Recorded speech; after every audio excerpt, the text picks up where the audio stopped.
Hello everyone. कैसे हो आप सब लोग? ऑल गुड, सब कुछ बढ़िया। ठीक है। तो आज का जो भी ये क्लास हमारा लेने वाला है, एक महाराष्ट्र बोर्ड का हम ले रहे हैं। सॉरी। That chapter 14। ठीक है, क्या है लेसन हमारा? Measurement and effects of heat. Measurement and effects of heat मतलब हीट की इफेक्ट्स, हीट के वजह से। लाइक पहले समझ लेंगे हीट क्या होती है, टेम्परेचर क्या होता है, how we can measure that heat and temperature, and like what are the different effects of heat. अगर वहां पर हीट है और वी आर एडिंग हीट, और we are giving heat to some substance, then what will be the effect over that substance. ठीक है, तो उस सब्सटेंस के ऊपर उस हीट का इफेक्ट क्या होगा, इसके बारे में हम पढ़ने वाले हैं। बहुत कुछ इंटरेस्टिंग फैक्ट्स पढ़ने वाले हैं, बहुत कुछ इंटरेस्टिंग टर्म्स। ये एक फिजिक्स का पार्ट है हीट। ओके। तो पहले समझ लेंगे हम हीट क्या है, टेम्परेचर क्या है, देन लेट्स से थर्मामीटर क्या होता है, इससे हीट कैसे मेजर करते हैं। कैलोरीमीटर क्या होता है, थर्मामीटर से एक्चुअली टेम्परेचर मेजर करेंगे, नॉट हीट। बट जो भी कैलोरीमीटर होगा उससे हम स्पेसिफिक हीट और हीट कैसे मेजर करते हैं। अगर कोई अननोन सब्सटेंस है जिसकी हीट हमें पता नहीं है, तो इसकी हीट कैसे फाइंड आउट करें, उसके लिए क्या क्या फॉर्मूला है। देन थर्मल एक्सपांशन क्या होता है, आपको पता है। अगर हमने किसी भी मेटल्स को और किसी भी सब्सटेंस को अगर हमने गर्म किया, तो वो थोड़ा सा एक्सपांड होने लगता है। ओके, उसकी साइज थोड़ी सी बढ़ने लगती है, वॉल्यूम थोड़ा बढ़ने लगता है। तो उसे क्या कहते हैं हम, थर्मल एक्सपांशन क्या है, उसके फॉर्मूलाज क्या है। तो ये सब एक क्लास में हम करेंगे।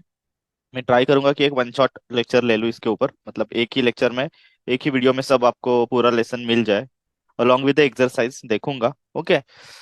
और कंबाइन करके कुछ होता है कि नहीं। तो good afternoon everyone, myself Atul. I hope आप सबको पता होगा कि मैं कौन हूँ।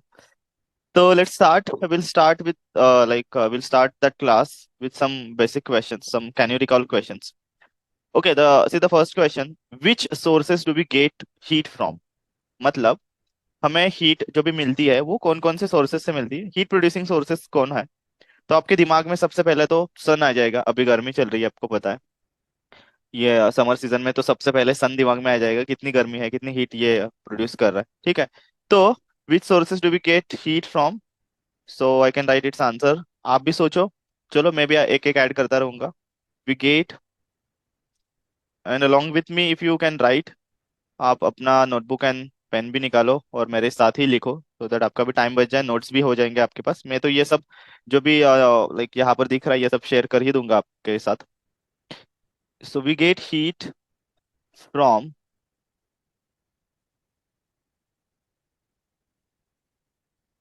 सोर्सेस लाइक सन।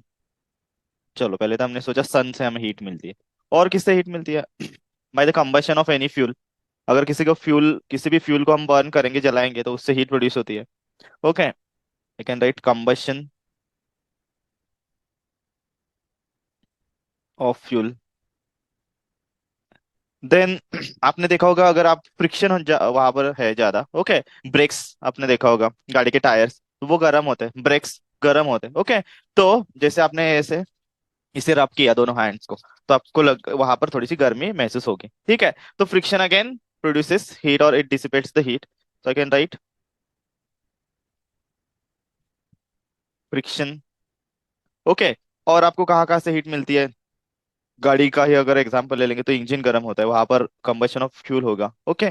कुछ केमिकल रिएक्शन से हीट बाहर निकलती है। ओके। जैसे एसिड, अगर आपने देखा होगा तो एसिड से फ्लेम मतलब फ्लेम नहीं, थोड़ा सा धुआं टाइप आपको वहां पर दिखेगा, तो वो भी गर्म होता है। ठीक। So by chemical reaction I can right.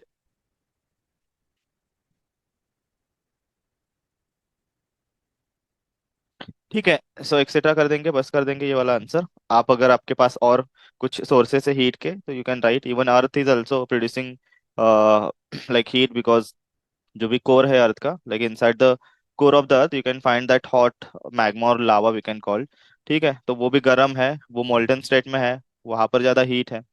Bye atomic reactions we can get the heat in thermal power plant, in atomic power plant. In thermal power plant combustion of coal है, एटॉमिक पावर प्लांट में like there is atomic fusion और fusion reaction है atoms की।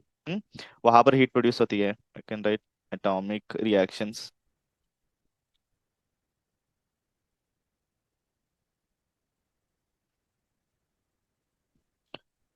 ठीक है, बाकी सब आप ऑब्जेक्ट भी, एप्लीकेशन भी लिख सकते हो, जैसे गैस है आपका, देन चूल्हा है, वहां से भी हीट आपको मिलती है। ये मैंने सब यहाँ पर कंबशन ऑफ फ्यूल में इंक्लूड कर दिया। एक्सेट्रा करके आप रुक जाते हैं। अब चलो नेक्स्ट क्वेश्चन क्या है, देखो, how heat is transferred. Heat एक जगह से दूसरी जगह कैसे जाती है, जैसे कि सन से हीट हमारे पास कैसे आ रही है। ओके, देन अगर आप फॉर एग्जांपल एक तवा है, तवा पता है ना, एक मराठी वर्ड है, इसे क्या बोलते हैं हिंदी में, आई डोंट नो। तो वो उसके ऊपर अगर आपने कुछ पैन रखा और लेट से कोई भी एक मेटेलिक थिंग वहां पर रख दी। ओके, तो कुछ देर बाद आप जाके उसे टच करोगे तो आपको वहां पर क्या लगेगा, you can sense that heat. Okay, आपको वहां पर चटका लग सकता है किसे, वो अब इसे क्या बोलते हैं आई डोंट नो। तो वहां पर आपको थोड़ा सा जल सकता है। ओके, क्यों? क्योंकि जो भी तवा गरम था, तो उसकी हीट उस मेटल से एक एंड से दूसरे एंड तक वहां पर ट्रांसफर हो गई। तो हीट कैसे ट्रांसफर होती है, ठीक है, हीट कौन से ऑब्जेक्ट से कहाँ पर ट्रांसफर होती है, जैसे एक कप है, वो ठंडा है, इसमें अगर मैंने गर्म चाय वहां पर, like if I pour the hot tea in that, डाल दी उस कप में, तो ऑब्वियसली कप गर्म होने लगेगा, इसका मतलब उस चाय की हीट कप में आ रही है, तो हीट भी ट्रांसफर होती है, ये एक एनर्जी है, heat is the form of energy, आपको पता है, ठीक। तो वो कैसे ट्रांसफर होती है, तो बेसिकली हीट जो भी ट्रांसफर होती है, ये थ्री उसके वेज है। ओके, हीट ट्रांसफर के जो आपने पहले क्लास में पढ़े, I can write heat its transferred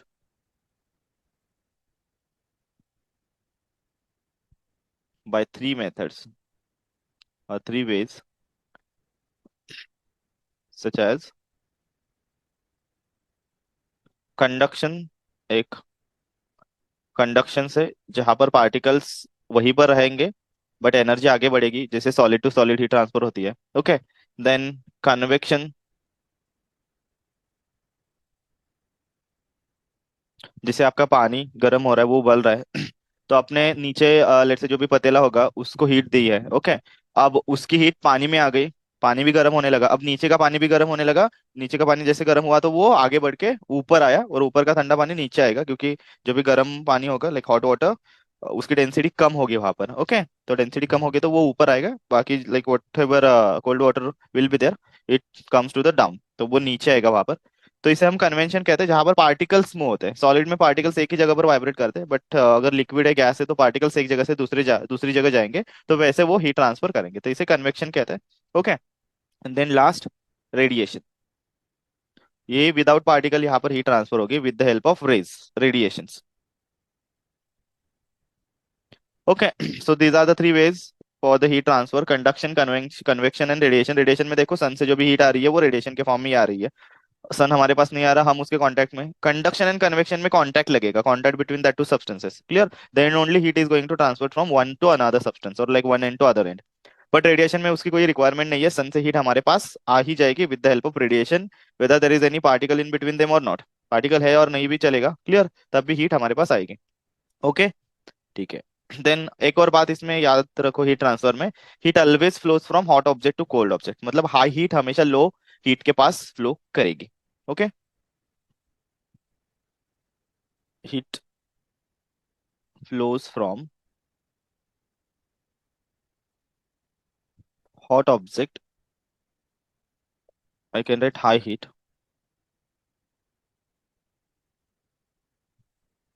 to cold object, I can write low heat। हम रिकॉर्डिंग शुरू है भैया, है कि नहीं? ठीक है, आई होप ये दो क्वेश्चन आपको क्लियर है। Let's move to the next question for the can you recall. Can you recall का मतलब पता है ना सबको, ये पहले हुआ है, like we are just discussing. Which effects of heat do you know, आपको कौन कौन से इफेक्ट्स पता है, जैसे हीट से जल सकता है कोई, ओके, लाइक बर्निंग आपको पता है, कंबशन बर्निंग ये पता है, इग्निशन पता है, और क्या क्या,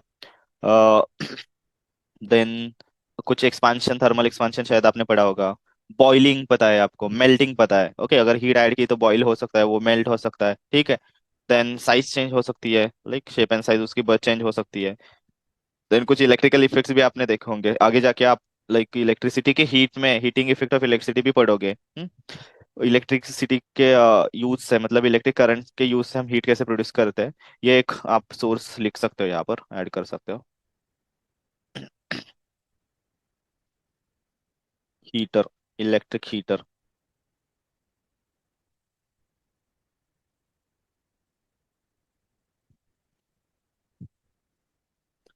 ठीक है, let's come to the next that point, which effect of heat do you no?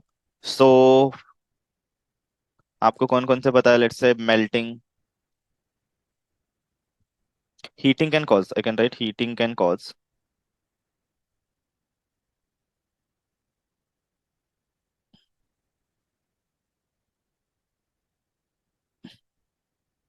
melting, then boiling, then it can expand, expansion जिसे कहते हैं. Okay, so heating can cause melting of the substance. So if you add the heat in ice, it will melt. वो melt होने लगेगा. Then if you add heat in, like if you keep adding heat in water, so it will be getting started to boiled up. Okay, evaporation उसका शुरू हो जाएगा. It can be evaporated. It can be converted into water vapor.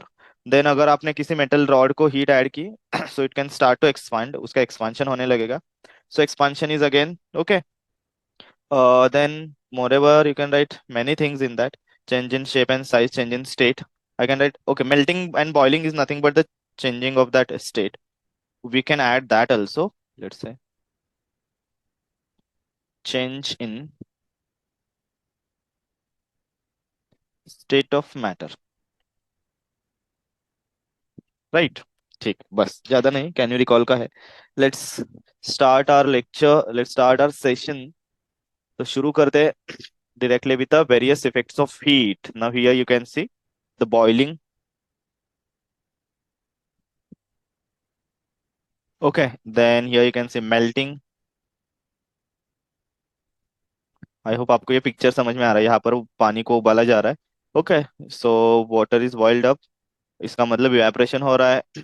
Okay, melting का आपको यहाँ पर picture समझ आ रहा है. आइस क्यूब है तो उसे अगर थोड़ी सी हीट मिलेगी और टेम्परेचर उसका बढ़ाएंगे जीरो से आगे तो वो मेल्ट होने लगेगा, which means converting into water और liquid state.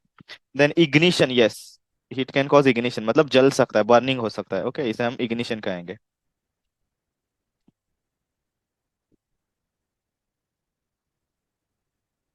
Ignition which means let's say combustion, burning. Okay, then यहाँ पर देखो डेंसिटी कम कर सकते हैं हम. Okay, we can change the density by the, और डेंसिटी कम करके, डेंसिटी कम कैसे करेंगे यहाँ पर? Like we can add the heat in that. यहाँ पर क्या है? एयर है, सिंपल. तो एयर को, हवा को गर्म करेंगे. हवा को अगर गर्म करेंगे तो it will start to expand. वो एक्सपांड होने लगेगी, मतलब पहले हल्का होने लगेगी क्योंकि जो भी पार्टिकल्स है वो दूर दूर जा रहे हैं, एक्सपांड होने लगेगी. तो अगर वो हल्का है तो वो ऊपर ऊपर जाने लगेगी. इसकी वजह से जो भी हॉट एयर बलून है, so it flies in the sky. तो वो फ्लाई मतलब वो ऊपर ऊपर जाएगा. Okay, it goes up in the sky. तो what we can write here, expansion is what the expansion, let's say, to change the density, change in density of substance. वो हल्का करेगी सब्सटेंस को.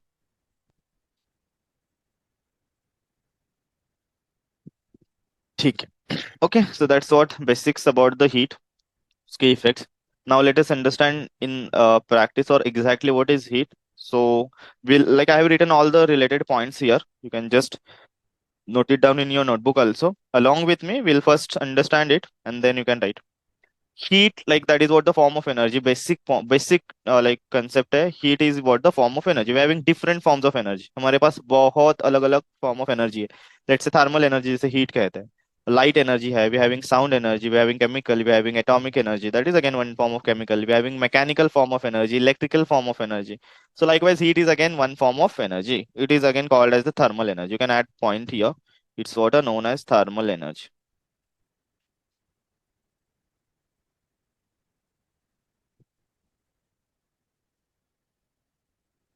Okay. नाउ तो समझ लिया पहला point. Then next see, we already discuss that, like it flows from hot object to the cold object. Hot hot means object which is at high temperature, मतलब ज्यादा टेम्परेचर पर जो भी ऑब्जेक्ट है जिसमें ज्यादा हीट है, obviously that is what the hot object. And next to the cold object, मतलब हॉट ऑब्जेक्ट से कोल्ड ऑब्जेक्ट तक हीट फ्लो करेगी. जैसे गर्म चाय हमने यहाँ पर डाली कप में, तो यहाँ पर गर्म चाय हॉट ऑब्जेक्ट है, कप हमारा ठंडा कोल्ड ऑब्जेक्ट है. So the heat from the tea will transfer to the cold object, that is what a cup. Clear, समझ में आया आपको? तो चाय की जो भी हीट है वो कप में ट्रांसफर होने लगेगी वहां पर. क्लियर. यहाँ पर टेम्परेचर का मीनिंग भी हमने डिस्कस किया है, इन शॉर्ट किए, बाद में आगे हम और डिटेल में देखेंगे। Temperature is what it tells us about like how hot और how cold that object is. Clear, मतलब वो ऑब्जेक्ट कितना गर्म है और कितना ठंडा है, वो क्वांटिटेटिव मेजरमेंट एक वैल्यू से हमें बताएगा। लेट्स से हमारे पास कोई ऑब्जेक्ट है, ओके, उस ऑब्जेक्ट का टेम्परेचर है 40 डिग्री सेल्सियस, दूसरा एक ऑब्जेक्ट है उसका ऑब्जेक्ट का टेम्परेचर है लेट्स से 80 डिग्री सेल्सियस। तो ऑब्वियसली आप बोलोगे दूसरा ऑब्जेक्ट थोड़ा सा हॉट ऑब्जेक्ट है क्योंकि उसका टेम्परेचर 80 डिग्री सेल्सियस है। तो 80 मतलब वो क्वांटिफाई किया उस एनर्जी को हमने, तो और टेम्परेचर को, और वहां से हमें पता चलेगा कि कौन सा ज्यादा गर्म है कौन सा थोड़ा सा ठंडा है। ठीक है, तो पहले ये बात समझ लो, heat flows from hot object, that is what like from object at high temperature to the cold object. Then we already discussed during that effects of heat that it heat can change the state of matter. It okay. So the change in the state of matter that will be caused due to the heat only. When you add heat in some solid,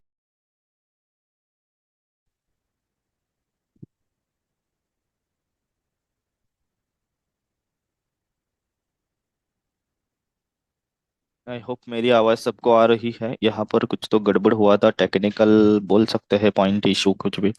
okay, then see, it can cause the change in state of matter when you keep adding heat in that solid substance. It can try to convert it into liquid क्योंकि expansion होगा, bonds break होंगे। ये धीरे धीरे आपको समझ में आएगा, धीरे धीरे हम अगले स्टैंडर्ड्स में पढ़ेंगे वो वहां पर क्या कौन कौन सी हीट होती है। अभी सिर्फ इतना समझ लो कि हीट की वजह से चेंज इन स्टेट है। ओके, आइस का कन्वर्जन होगा वाटर में, वाटर का कन्वर्जन होगा गैसियस स्टेट में।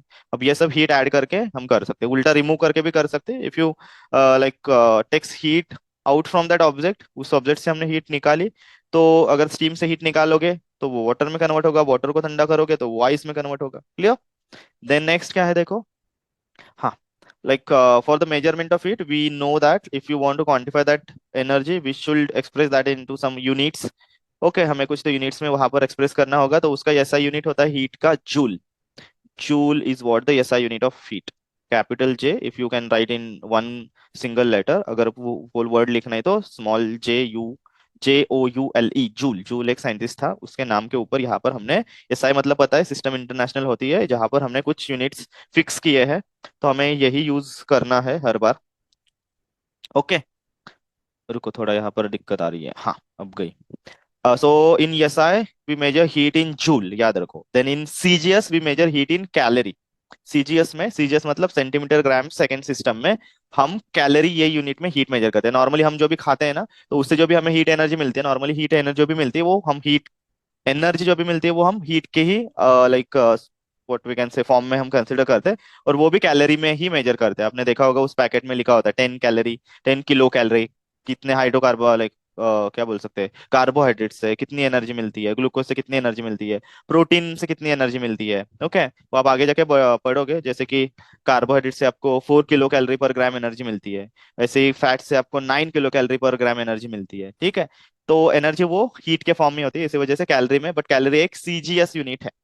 देन कैलोरी एंड जूल का यहाँ पर रिलेशन क्या होता है, like 1 calorie is nothing but 4.18 joule. 1 calorie का मीनिंग होता है 4.18 जूल। 1 कैलोरी मतलब 4.18 जूल, इतनी energy, heat energy, 1 calorie heat. ठीक है, अब 1 कैलोरी हीट मतलब एग्जैक्टली exactly क्या होता है, यहाँ पर हमने कंपेयर तो किया, बट उसका मीनिंग क्या, अगर मैंने पूछा आपको like what is 1 calorie heat, तो हम कैसे डिफाइन करें, तो 1 calorie heat is nothing but the amount of heat required to increase the temperature of 1 gram of water by 1 degree Celsius. 1 gram पानी, इतू सा पानी, बहुत ही कम, इतू सा पानी, 1 ग्राम पानी है, उसका टेम्परेचर आपको अगर 1 डिग्री सेल्सियस बढ़ाना है तो जितनी हीट उसे हमें देना पड़ेगा ना, लेट से पानी है 14.5, अब ये 14.5 टू 15.5 ये टेम्परेचर रेंज लेते हैं वहां पर। ओके, तो उसमें मत जाओ, बट सिंपल ये याद रखो, अगर 1 ग्राम पानी का टेम्परेचर 1 डिग्री सेल्सियस से हमें बढ़ाना है तो जितनी हीट उसे देनी पड़ेगी that is what 1 calorie heat. Clear, इतू सा पानी है उसे गर्म करना है, अभी टेम्परेचर कितना है हमें पता नहीं है, बट आपको उसका एक टेम्परेचर 1 डिग्री सेल्सियस से राइज करना है, तो जितनी हीट आपको वहां पर प्रोवाइड करनी पड़ेगी that is what 1 calorie heat भैया। ओके, चलो, तो आई होप आपको ये समझ में आया है। आपने लिखा भी है, नहीं लिखा है तो अभी पॉज करो, लिखो फिर आगे बढ़ो। ओके, यहाँ पर पॉज का ऑप्शन आता है आपको पता है, बट यहाँ वहां मत घूमो, पॉज करके चलो इंस्टाग्राम रील देखने मत जाओ, और कुछ शॉर्ट आएंगे तो वो और कुछ अलग सा वीडियो मत देखो, तो मतलब डिस्टरबेंस आएगा तो फिर गया, फिर कुछ नहीं समझ में आएगा। ओके, कॉन्सेंट्रेट करके पूरा क्लास अटेंड करो, इसलिए तो वन शॉट डाल रहा हूँ। आपका टेंडेंसी पता है मुझे सबका क्या होता है। ओके, अब क्या करेंगे, थोड़ा सा कुछ एग्जांपल्स न्यूमेरिकल्स हम यहाँ पर सॉल्व करेंगे। देखो क्या दिया है, how much heat will be needed to raise the temperature, to rise the temperature of 1.5 kg of water from 15 degree Celsius to 45 degree Celsius, and like give the answer in calorie as well as in joule. So you need to solve that example and you need to give that answer in calorie as well as in joule also. Calorie में भी लिखना है answer, joule में भी लिखना है, लिखेंगे ना? क्या दिक्कत है, क्या प्रॉब्लम है, पेन चेंज करो क्या? ये करता हूँ। तो पहले हम ना यहाँ पर गिवन लिखेंगे अच्छे से।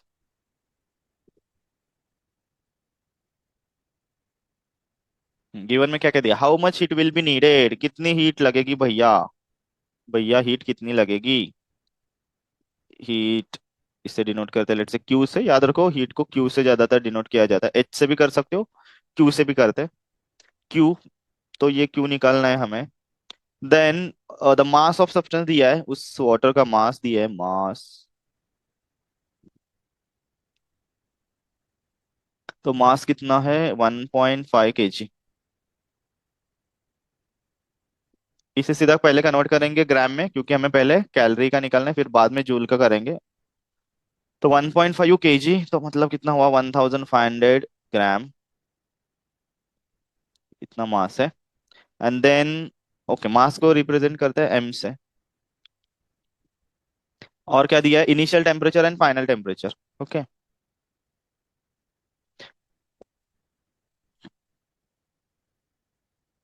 इनिशियल टेम्परेचर, TI, वो कितना दिया है यहाँ पर, 15 degree Celsius. Then final temperature, ये क्या लिखा है, मैं INITTL।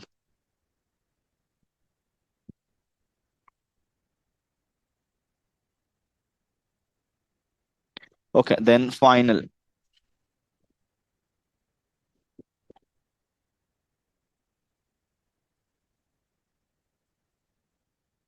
फाइनल टेम्परेचर लेट से TF लिखेंगे।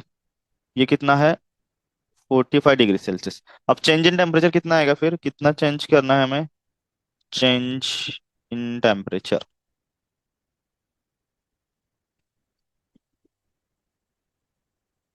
से delta T, how much it will be TF final minus TI initial. अब याद रखो ये हमेशा पॉजिटिव वैल्यू आनी चाहिए, क्योंकि ये चेंज है, तो आपने मोड में लिखा तो भी चलेगा, नेगेटिव आएगी तो पॉजिटिव करके लिखो, इसी वजह से यहाँ पर बड़ी वाली वैल्यू पहले लिखो, सो दैट आपका आंसर पॉजिटिव आएगा। सो 45 - 15, ठीक है। तो कितना, ये 4 - 1 3, सो आपको 30 डिग्री सेल्सियस टेम्परेचर बढ़ाना है यहाँ पर। ओके, नाउ चलो कैलोरी एंड जूल में निकालना है। अब देखो ना यहाँ पर, आपको एक स्पेसिफिक हीट के बारे में पता होना चाहिए, अभी तक आपने पढ़ा नहीं है, फिर भी यहाँ पर क्वेश्चन कैसे दिया है क्या पता। ओके चलो मैं बताता हूँ स्पेसिफिक हीट क्या होती है। स्पेसिफिक हीट ऑफ वाटर, अब स्पेसिफिक हीट क्या होती है कि वाटर का टेम्परेचर 1 डिग्री सेल्सियस से बढ़ाने के लिए, unit mass of water, unit mass of water का टेम्परेचर अगर 1 डिग्री सेल्सियस अपने आपको बढ़ाना है तो कितना ये लगेगा, हीट लगेगी, उसे हम कहते हैं specific heat of that water. इसे CW से डिनोट करते हैं, और ये होती है हमेशा 1 कैलोरी पर ग्राम, मतलब 1 ग्राम को 1 कैलोरी इतनी लगेगी हमें, ठीक है। तो पहले कैलोरी पर ग्राम का यूज करेंगे। अब यहाँ पर सिंपल सा फॉर्मूला लिखेंगे हीट का, so Q,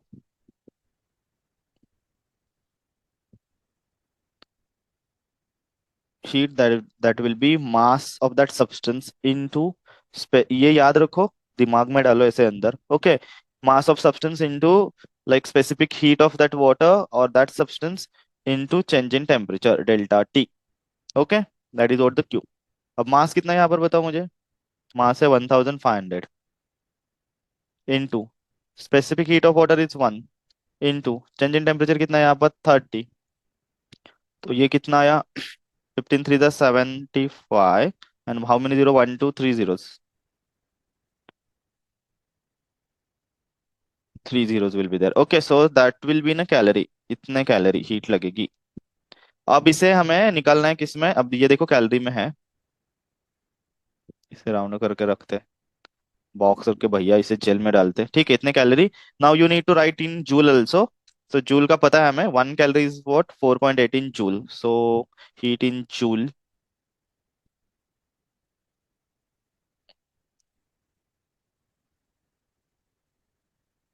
so that will be 75,000 I think into 4.18। चलो इसका कैलकुलेशन करो और मुझे यहाँ पर वैल्यू बताओ, ठीक है। यहाँ पर हमने की है एक गलती, कैलकुलेशन में गलती, ये भैया नहीं होनी चाहिए कभी भी। हमने 15 फाइव क्यों किया हमें पता नहीं। ये 15 थ्रीज है ना, सो 15 threes will be 45। It's what 45,000 not 75,000। तो ये 45 हुआ, ये हुआ यहाँ पर 45। ओके, अब 45 × 4.18 इसका आंसर। आई होप आपने अब तक कैलकुलेशन किया होगा।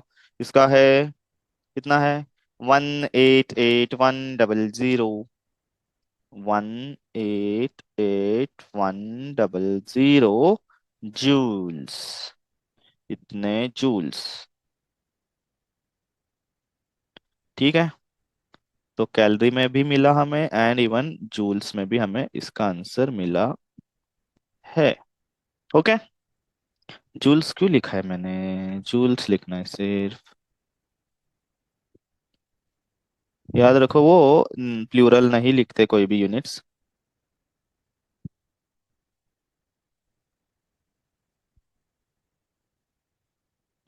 ओके, ठीक है। तो quickly will take the next question, क्योंकि इसमें बहुत टाइम पास किया हमने, गलती भी कर दी, नहीं होनी चाहिए गलती। कैलकुलेशन बहुत आपको ध्यान से करना होगा, नहीं तो कुछ मतलब नहीं सॉल्व करने का फिर। ठीक है, if the temperature of water changes by 10 degree Celsius on giving 100 calorie of heat, what is the mass of water. चलो यहाँ पर भी हम अच्छे से पूरा गिवन लिखेंगे।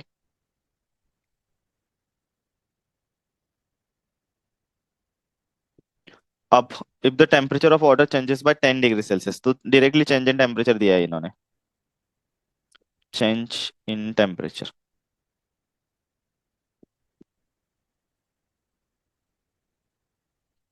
डेल्टा टी कितना दिया है, 10 degree Celsius on giving 100 calorie of heat. Heat दी है उन्होंने, हीट, यहाँ पर लिखो क्या, heat, that is what, heat कितना हो जाएगी, बजाओ कितनी दी है, 100 कैलोरी।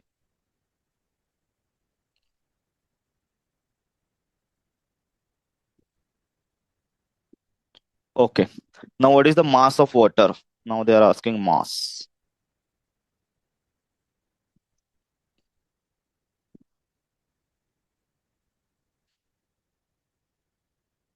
एंड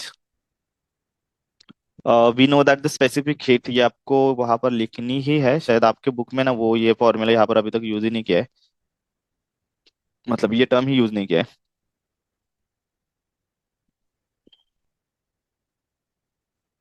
अब ये आती है वन ही, तो इसी वजह से इसका कुछ फर्क नहीं हो रहा, बट अगर कोई दूसरा सब्सटेंस होता तो यहाँ पर ऑब्वियसली वो इफेक्ट दिखा था। ही specific heat of water, CW आएगा आपका 1 calorie per gram. Okay, now what we need to find out the mass of water, simply first we are using heat, Q will be mc delta T, mass into specific heat, here it is water into delta T. Now we need to find out the mass, so we'll modify that m। अब बाकी सब दूसरी side में लाओगे, okay चलो आपको समझ में आए, इसी वजह से मैं यहाँ पर ही लिखूंगा, m एज इट इज वहां पर रहा, ये q divided by CW into delta T. Okay, अब इसे रीअरेंज करेंगे, mass is equal to q कितना है हमारा, 100 डिवाइडेड बाय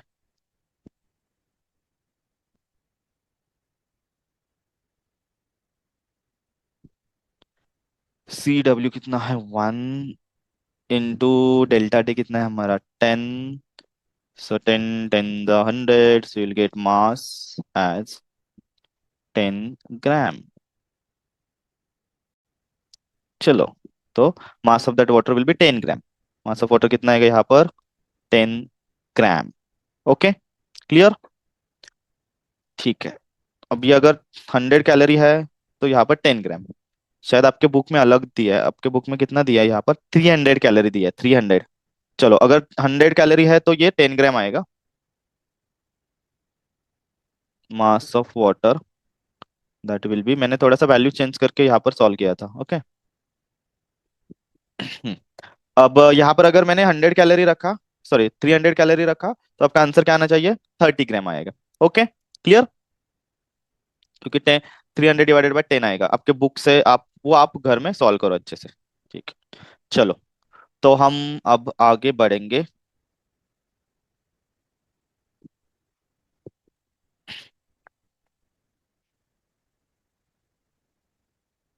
अब इसमें हम पढ़ेंगे सोर्सेस ऑफ हीट, जो हमने पहले भी डिस्कस किया already. Now again we are discussing that in details, all these sources. The first one, sun. We know that it is what the largest and richest source of energy that we are getting over here, earth. आपके यहाँ पर अर्थ पर हमें जो भी energy मिल रही है ना, सो ज्यादातर सन से ज्यादातर हमें एनर्जी मिलती है। So sun is what the largest source of energy. Okay, ये फर्स्ट याद रखो, it is what the largest source of energy that we receive here on earth. Then next, sun के पास हीट एनर्जी कहाँ से आई? So the heat produced over the surface और inner part of the sun, that is due to the fusion reaction. It is what one atomic reaction, fusion reaction, जहां पर दो particles पास में आके एक पार्टिकल बन जाता है, ठीक है। तो इसके सेंटर में फ्यूजन रिएक्शन हो रहा है, किसका? हाइड्रोजन न्यूक्लियाई का। So there is a hydrogen nuclear, nucleus of the hydrogen. अब ये दो न्यूक्लियर ऑफ द हाइड्रोजन जो भी होंगे ना, वो फ्यूज टुगेदर होते हैं, उनका बम्बार्डिंग होता है, मतलब आपस में मिलते हैं। So it fuses together to form a helium nuclear, और इससे बनता है हमारा helium nuclear, and in that process it gives off huge amount of heat energy, ठीक है। और इस प्रोसेस में, इस एटॉमिक रिएक्शन में, इस एटॉमिक चलो न्यूक्लियर रिएक्शन में जो भी एनर्जी निकलती है, ये बहुत ज्यादा huge energy is produced out from that nuclear, ठीक है। न्यूक्लियर रिएक्शन समझ में आया? फ्यूजन मतलब समझ में आया, पास में आना। हाइड्रोजन के दो न्यूक्लियस है, वो फ्यूज टुगेदर होते हैं, और यहाँ पर एक हेलियम का न्यूक्लियस बनता है, और उससे एनर्जी प्रोड्यूस होती है, ठीक है। ये जो भी एनर्जी है हमारे पास, हम हमें पता है, it it comes over the earth in the form of light and heat, जिसे ही हम सोलर रेडिएशन कहते हैं। Solar radiation.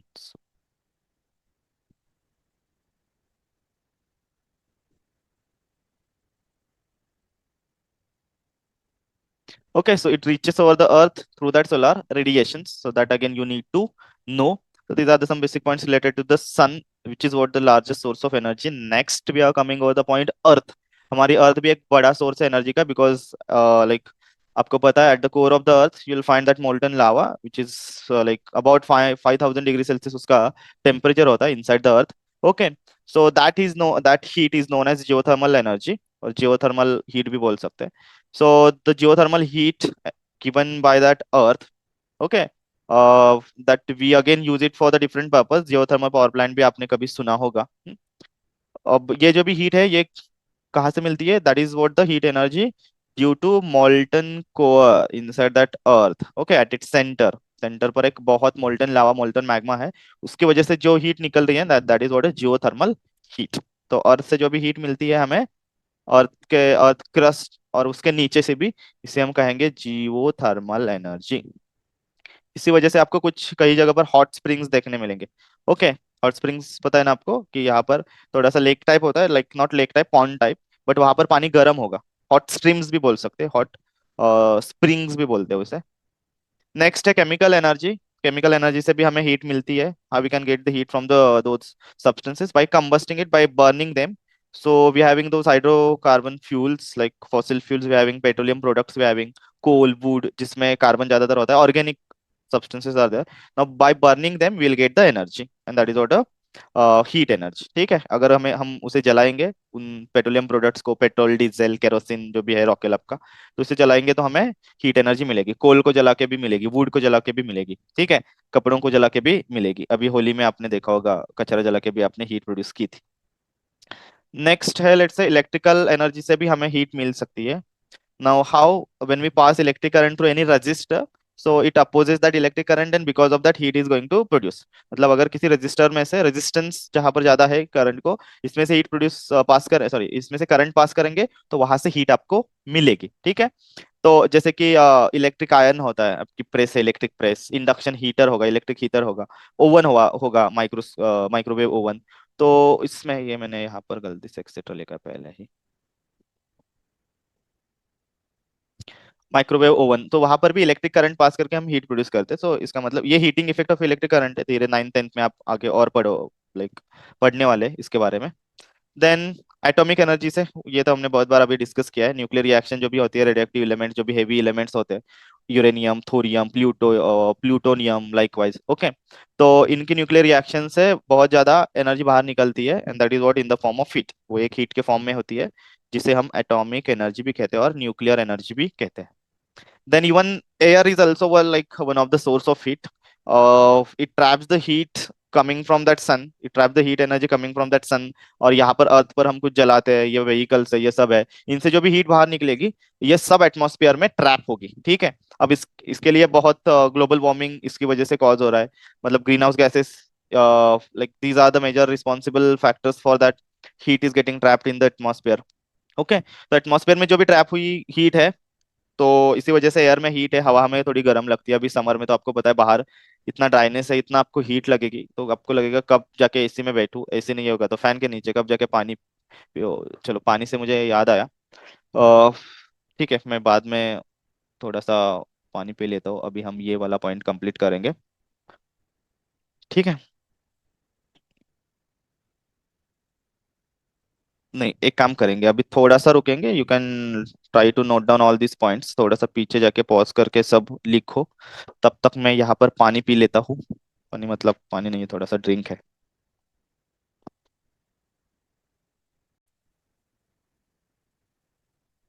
ठीक है। तो हमने हीट के बारे में अभी पढ़ा, लाइक इफेक्ट्स ऑफ हीट क्या होता है, then the sources of heat हमने अभी देखा। Now next term is what, temperature, okay, it is again related to that heat और थर्मल एनर्जी। ये एक मेजरमेंट होता है, ये क्वांटिटेटिव मेजरमेंट होता है हीट का, ओके। सो टेम्परेचर क्या है, like if suppose you having any object, that अगर वो ऑब्जेक्ट हीटेड है, तो like how hot that object is, how cold that object is, that we get from the temperature. मतलब वो ऑब्जेक्ट कितना गर्म है कितना ठंडा है, सो ये जो भी इंफॉर्मेशन है ये हमें टेम्परेचर से पता चलेगी, ठीक है। So if you want to define the temperature, we can define it as degree of hotness and coldness of an object. उस ऑब्जेक्ट का हॉटनेस एंड कोल्डनेस जो भी है ना, उसकी जो भी डिग्री है, डिग्री मतलब उसका जो भी रेट है, और व्हाट वी कैन से उसका जो भी एक वैल्यू है ना, so that gives us a temperature, okay. तो आई होप आपको समझ में आया है कि टेम्परेचर क्या है। It is nothing but the degree of hotness और coldness of an object, okay. It measure simply heat of an object, ठीक है। तो वो हमें उस ऑब्जेक्ट में कितनी हीट है ये बता के देगा। क्वांटिटेटिव मेजरमेंट है, क्वांटिटेटिव मतलब सिंपल सा एग्जांपल ले लो, लेट्स से मेरे पास एक तीन what I can say the bucket है और बॉल्स है। ये एक बकेट है, ये दूसरा बी और ये तीसरा सी, इट्स ए बी एंड सी। अब इसमें थोड़ा सा कोल्ड वाटर है, इसमें थोड़ा सा वार्म वाटर है, एंड इसमें हॉट वाटर है, गर्म पानी है।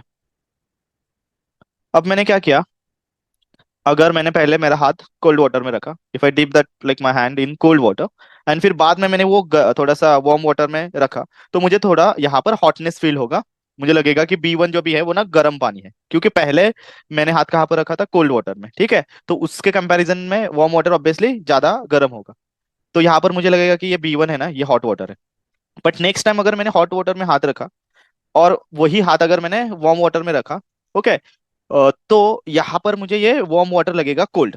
अब मुझे ये वार्म वाटर लगेगा कोल्ड, क्योंकि इनिशियली मैंने कहाँ पर हाथ रखा था, हॉट वाटर में, गर्म पानी में। तो गर्म पानी के कंपैरिजन में वार्म वाटर ऑब्वियसली ठंडा होगा, तो वहां पर मुझे सेंसेशन क्या होगा कि वहां पर ठंडा पानी है थोड़ा सा, ठीक है। तो इसका मतलब टच से हम कंपेयर नहीं कर सकते, ये क्वालिटेटिव हम सिर्फ बता सकते हैं, ये लाइक कितना सिर्फ बता सकते हैं कि ये कोल्ड है ये हॉट है, बट कितना है एग्जैक्टली exactly, ठीक है, वो नहीं बता सकते। बट अगर हमने इसका टेम्परेचर मेजर किया, लेट्स से इसका है 10 डिग्री सेल्सियस, इसका है लेट्स से 40 डिग्री सेल्सियस, और इसका है लेट्स से 60 डिग्री सेल्सियस, तो इससे सिंपली आपको समझ में आएगा कि कौन सा गर्म है कौन सा ठंडा है, like which one is cold and which one is hot water, clear. So इस टेम्परेचर से हमें पता चलता है कि वो कितना हॉट है कितना कोल्ड है। तो आई होप आपको समझ में आया है कि like what is the temperature is, ठीक है। Then if you want to define that technically, it is nothing but the average intermolecular kinetic energy of an object. अब काइनेटिक एनर्जी सबको पता है कि अगर ऑब्जेक्ट, उस ऑब्जेक्ट के पार्टिकल्स अगर मोशन में है, तो एट दैट टाइम जो भी एनर्जी होगी उस ऑब्जेक्ट की, उसे हम बोलते हैं kinetic energy possess by body because of its motion. उस बॉडी के मोशन की वजह से उसको जो भी एनर्जी मिली है, that is what kinetic energy. ठीक है। तो जो भी हीट है ना, हम सॉरी टेम्परेचर है ना, ये एक एवरेज काइनेटिक एनर्जी होता है। It's what a average kinetic energy. जो सब पार्टिकल्स है, उन सब पार्टिकल्स का जो भी एनर्जी है, ओके, उसका एवरेज निकाल के हम अगर वो एनर्जी फाइंड आउट किए, so that is what the temperature here. Okay, and जो हीट होती है, ये एक टोटल इंटरमोलेकुलर काइनेटिक एनर्जी होती है। ठीक है। जब भी हम किसी भी ऑब्जेक्ट को हीट देते हैं, whenever like we are giving heat to any object, its particle starts to vibrate, its particle start to get some motion. उस पार्टिकल को कुछ तो मोशन मिलती है, जैसे यहाँ पर आप इस डायग्राम में देख सकते हो। ये सॉलिड है, सॉलिड के जो भी एटम्स है ना, वो अपनी जगह पर ही लाइक वहां पर वाइब्रेट करने लगते हैं। अगर वो लेट से गैस है, तो गैस पार्टिकल थोड़ा सा दूर जाने लगते हैं। कूलर गैस होते हैं, उसमें जो भी पार्टिकल्स की मोशन होती है वो थोड़ी सी कम होती है, बट अगर वो हॉट गैस है, तो यहाँ पर आपको दिखेगा ये एरो, थोड़ी सी इसकी लेंथ ज्यादा है, तो इसका मतलब इसकी मोशन ज्यादा है, इसकी वेलोसिटी ज्यादा है। ठीक है। Okay, so that's what the heat.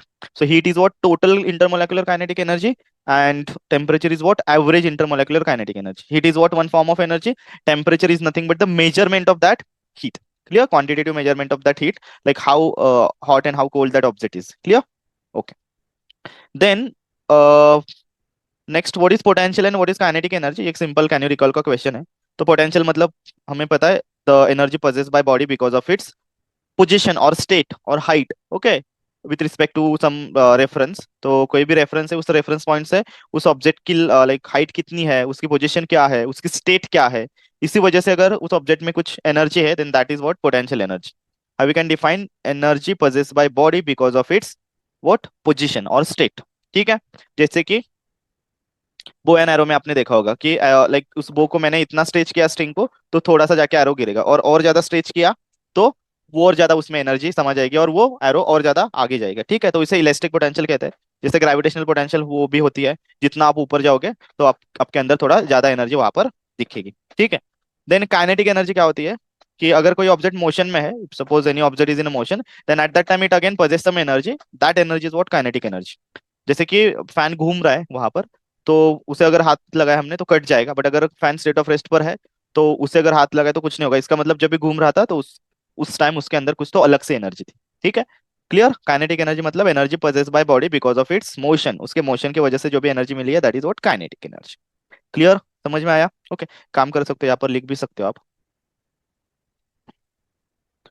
मैं एक काम करूंगा, यहाँ पर लिखूंगा पोटेंशियल एनर्जी की definition.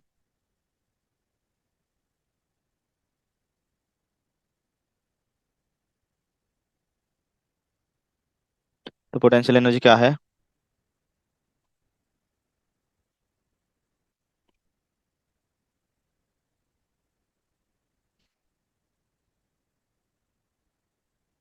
Energy possessed by body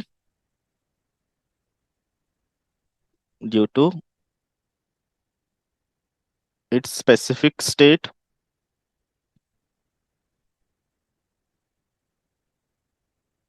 और पोजीशन फ्रॉम रेफरेंस, ये भी आपने लिखा तो भी चलेगा, बट इन शॉर्ट आप ये याद रखो। अब काइनेटिक एनर्जी क्या होती है? अब पोटेंशियल में आप बहुत एग्जांपल्स भी लिख सकते हैं यहाँ पर। For example stretch spring,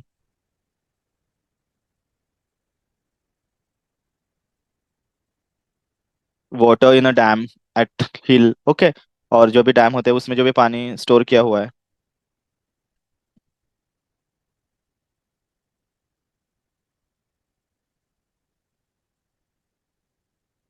okay, now kinetic energy अब क्या होगी, देखो मैं यहाँ पर एरो करके इसकी डेफिनेशन लिखता हूँ। आप भी डिफाइन कर सकते हो इसे। अगर पोटेंशियल उसके स्पेसिफिक स्टेट और पोजीशन की वजह से है, तो ये उसके स्पेसिफिक मोशन की वजह से और उसके मोशन की वजह से। ओके, सो काइनेटिक एनर्जी को कैसे डिफाइन करेंगे? Energy possessed by body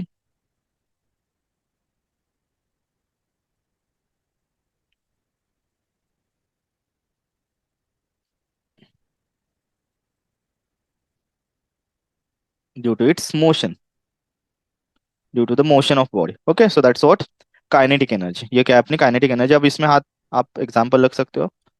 for example Moving vehicle, I can say. Then moving fan.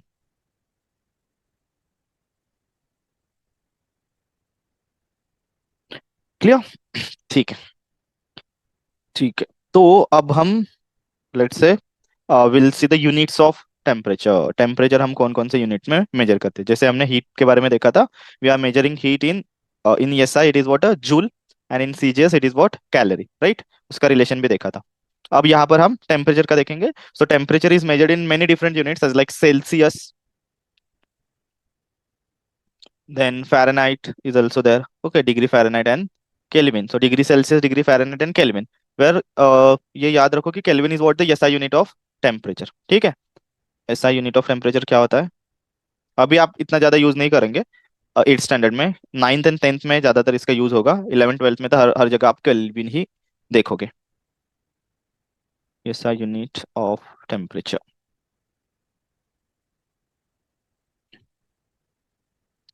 ये फ़ारेनहाइट हम आप ना ज्यादातर लाइक जो भी मेडिकल टर्म के लिए और मेडिकल कुछ व्हाट वी कैन से उसके काम के लिए हम जहाँ पर यूज करते हैं ना, इसे हम क्लिनिकल क्लिनिकल थर्मामीटर जो भी होता है ना, तो इसमें फ़ारेनहाइट आप देख सकते हो। लाइक कभी कभी बोलते हैं ना 102, लाइक 104 डिग्री फ़ारेनहाइट टेम्परेचर गया है, फीवर गया है। सो 104 वो डिग्री फ़ारेनहाइट होता है, ना कि सेल्सियस। ओके, सेल्सियस तो कुछ 40 41 तक ही रहेगा वो। बट अगर आपके बॉडी का टेम्परेचर वो बता रहे हैं कि 104 है, 102 है, 103 है, 100 है, तो वो डिग्री फ़ारेनहाइट होता है।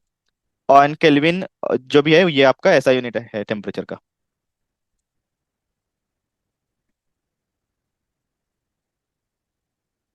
जिसका सिंबल है के।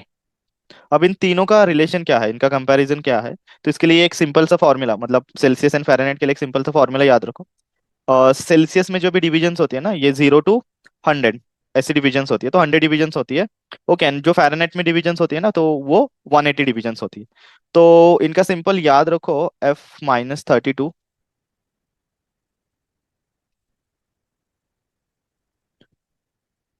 ये थोड़ा लैग करने लगा है, ठीक है। F-32 डिवाइडेड बाय 180 डिविजन्स, ये इज इक्वल टू होगा सी, मतलब degree Celsius divided by 100 divisions. इसे और सिंप्लीफाई करेंगे तो ये ऐसे बनेगा, लेट्स से F-32।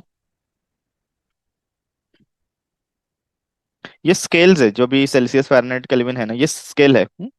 वाटर को स्टैंडर्ड सब्सटेंस कंपेयर करके हमने किए हुए स्केल्स है। लाइक सेल्सियस मतलब क्या होता है कि वाटर का, सॉरी, वाटर का जो भी मेल्टिंग पॉइंट और फ्रीजिंग पॉइंट है ना, वो हम 0 कंसिडर करते हैं, बॉइलिंग पॉइंट 100 कंसिडर करते हैं। तो उसके बीच में 100 डिविजन्स किए तो हमें मिलेगा सेल्सियस। ओके, सो ये 180, ये इंटू 100 सी रहेगा यहाँ पर, और डिवाइड करोगे तो आपको मिलेगा इट्स से 5 2 5 एंड यहाँ पर 2 9 right.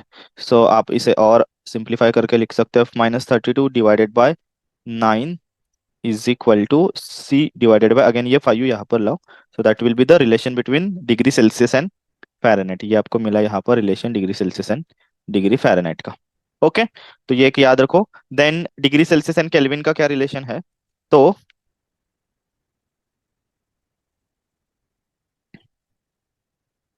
like C will be equal to degree Celsius, that will be equal to 2,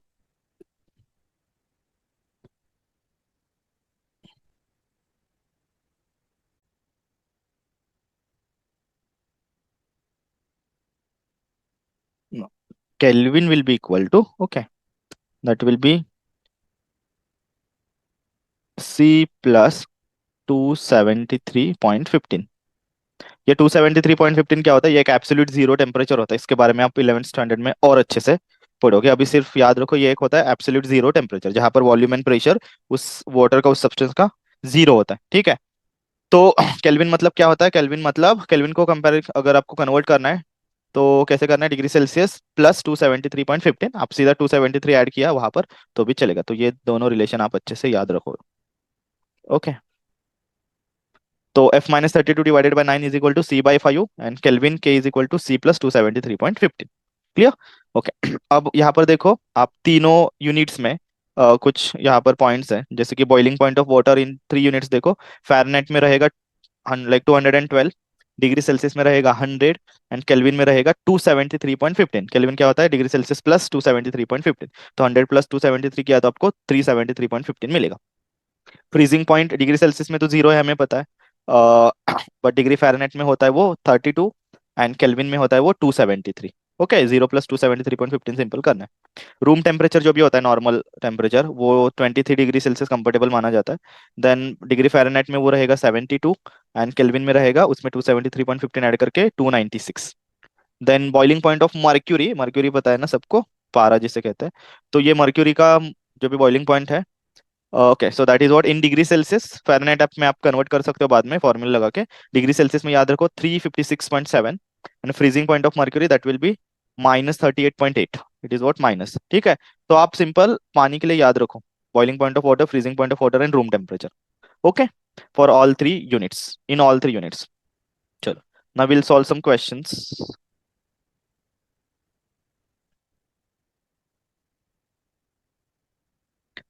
how much will how much will the temperature of 68 Fahrenheit be in the Celsius and Kelvin. चलो, Celsius में ये 68 Fahrenheit कितना होगा and kelvin में 68 Fahrenheit कितना होगा।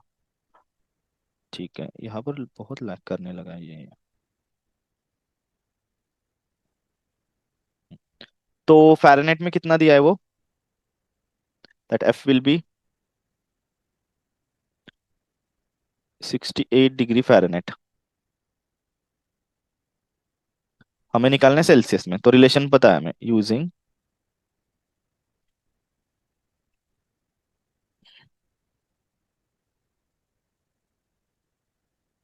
F - 32 divided by, ये रखो यहाँ पर 9 is equal to C/5। Okay, तो सी का सी को एज इट इज रखो एंड मॉडिफाई करो यहाँ पर। F - 32 ब्रैकेट में, ये इंटू 5 यहाँ पर आएगा इसको, डिवाइडेड बाय 9। तो सीधा लिखो सी विल बी सेल्सियस में कितना आएगा, एफ कितना है आपका, एफ है 68 -32, right, into 5 divided by 9। Okay, तो 62 -32 कितना हुआ, that will B 636 divided by 9 into 5। Okay, 9 4 I think, 9 1 जा, 9 4 जा, 4 5 जा 20, सो सी विल बी 20।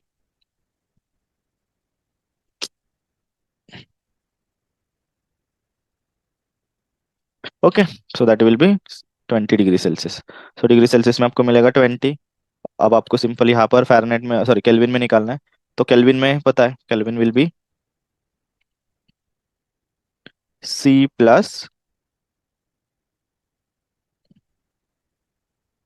273। 273.15 से निकाला तो भी चलेगा, या सिंपल 273 ऐड करो वहां पर, आपको आंसर मिल जाएगा। ओके,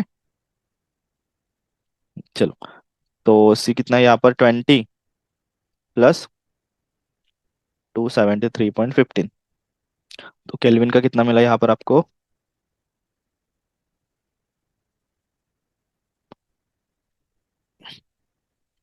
293.15 के। इसे हम डिग्री से नहीं डिनोट करते, ओके, ठीक है। So that should be the answer for this numerical, एक सी में डिग्री सेल्सियस में एंड एक केल्विन में। ओके, चलो, नेक्स्ट देखो, at what temperature will it's value B same in Celsius and Fahrenheit. Celsius and Fahrenheit में सेम वैल्यू कब आ सकती है, तो यहाँ पर क्या है कि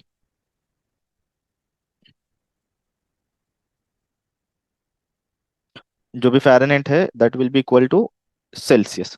तो एफ की जगह पर सी को यहाँ पर यूज करना है। सो पहले हम रिलेशन यूज करेंगे, using F -32 divided by 9 is equal to C divided by 5। तो एफ की जगह पर सी यूज किया तो सी -32 divided by 9।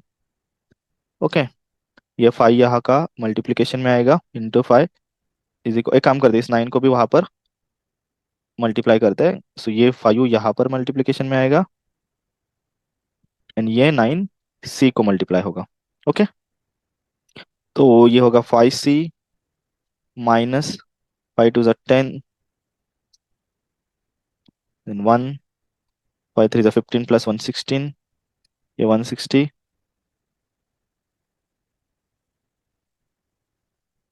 Is equal to 9C। Okay, तो इसे सिंप्लीफाई करेंगे, 9C माइनस 5C, ये -160 एज इट इज, सो ये हुआ आपका 4C माइनस 160। इसे थोड़ा सा और सीधा लिखेंगे, so that will be 4C is equal to -160। So C आपका बचेगा -160 divided by 4, so 4 4 the, so C will be -40। So जब C -40 होगा, तभी आपका फ़ारेनहाइट भी वहां पर सेम आएगा, फ़ारेनहाइट भी -40 डिग्री होगा। Okay, clear? So therefore you can right F will be equal to C at -40 degree. Clear? -40 degree पर वो इक्वल आने वाला है। ठीक है, चलो अब आगे बढ़ते हैं। अब एक हम पढ़ते हैं, व्हाट इज दैट? ये एक टेम्परेचर मेजरमेंट डिवाइस है। It's what a device which use to measure the temperature. Temperature measure करने के लिए हमें कोई तो डिवाइस, तो ये कॉमन है, हमें पता है। अगर आप बीमार होते हो तो डॉक्टर पहले ये यूज करता है, वहां पर आपका टेम्परेचर चेक करता है, फीवर चेक करता है। अभी अलग अलग डिवाइसेस आने लगे। ओके, ऐसे गन के जैसे भी आता है कोई, बट ये कॉमन है। पहले भी हम यूज करते थे, अभी भी घर में यूज किया जाता है। बट इसके अलग अलग टाइप्स है, जैसे कि एक नॉर्मल सिंपल थर्मामीटर होता है, क्लिनिकल थर्मामीटर अलग होता है, डिजिटल थर्मामीटर जो आपको सीधा डायरेक्ट वैल्यू वहां पर बताएगा, then maximum and minimum thermometer होता है वहां पर, डे लाइक दिन का जो भी मैक्सिमम मिनिमम टेम्परेचर है वो बताने के लिए वहां पर। ठीक है, अब ये कैसे काम करता है ये नॉर्मली समझते हैं हम। तो रुको थोड़ा सा,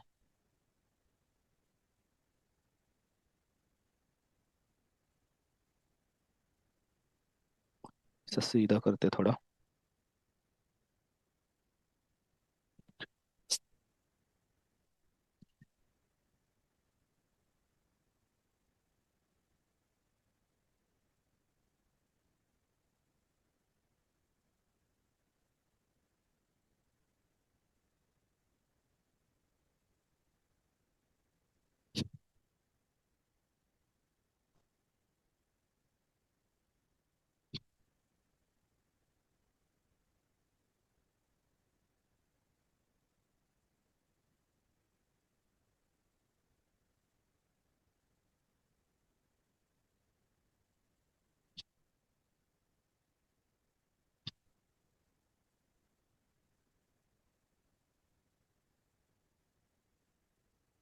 ठीक है, अब इसे कंसिडर कर लो।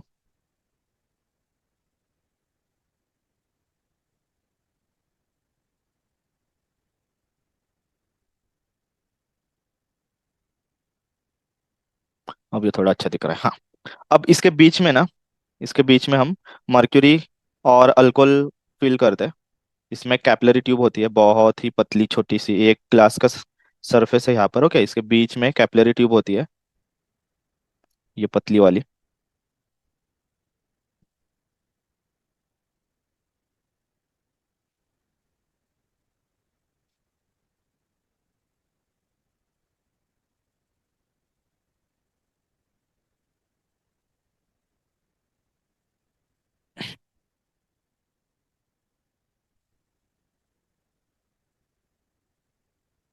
ठीक है, अब ये जो भी ट्यूब है ना, इसमें हम फिल करते हैं मर्क्यूरी। इसमें हम क्या फिल करते हैं? मर्क्यूरी। अब ये थर्मल एक्सपांशन के प्रिंसिपल के ऊपर काम करेगा। मतलब जैसे हम इसे गर्म करेंगे, when we are giving heat to that mercury, what will happen, it will expand. तो कोई भी मेटल एक्सपांड होता है, ये आपको पता है। तो पहले ये बल्ब में होता है। ओके, इसे बोलते हैं थर्मामीटर का बल्ब।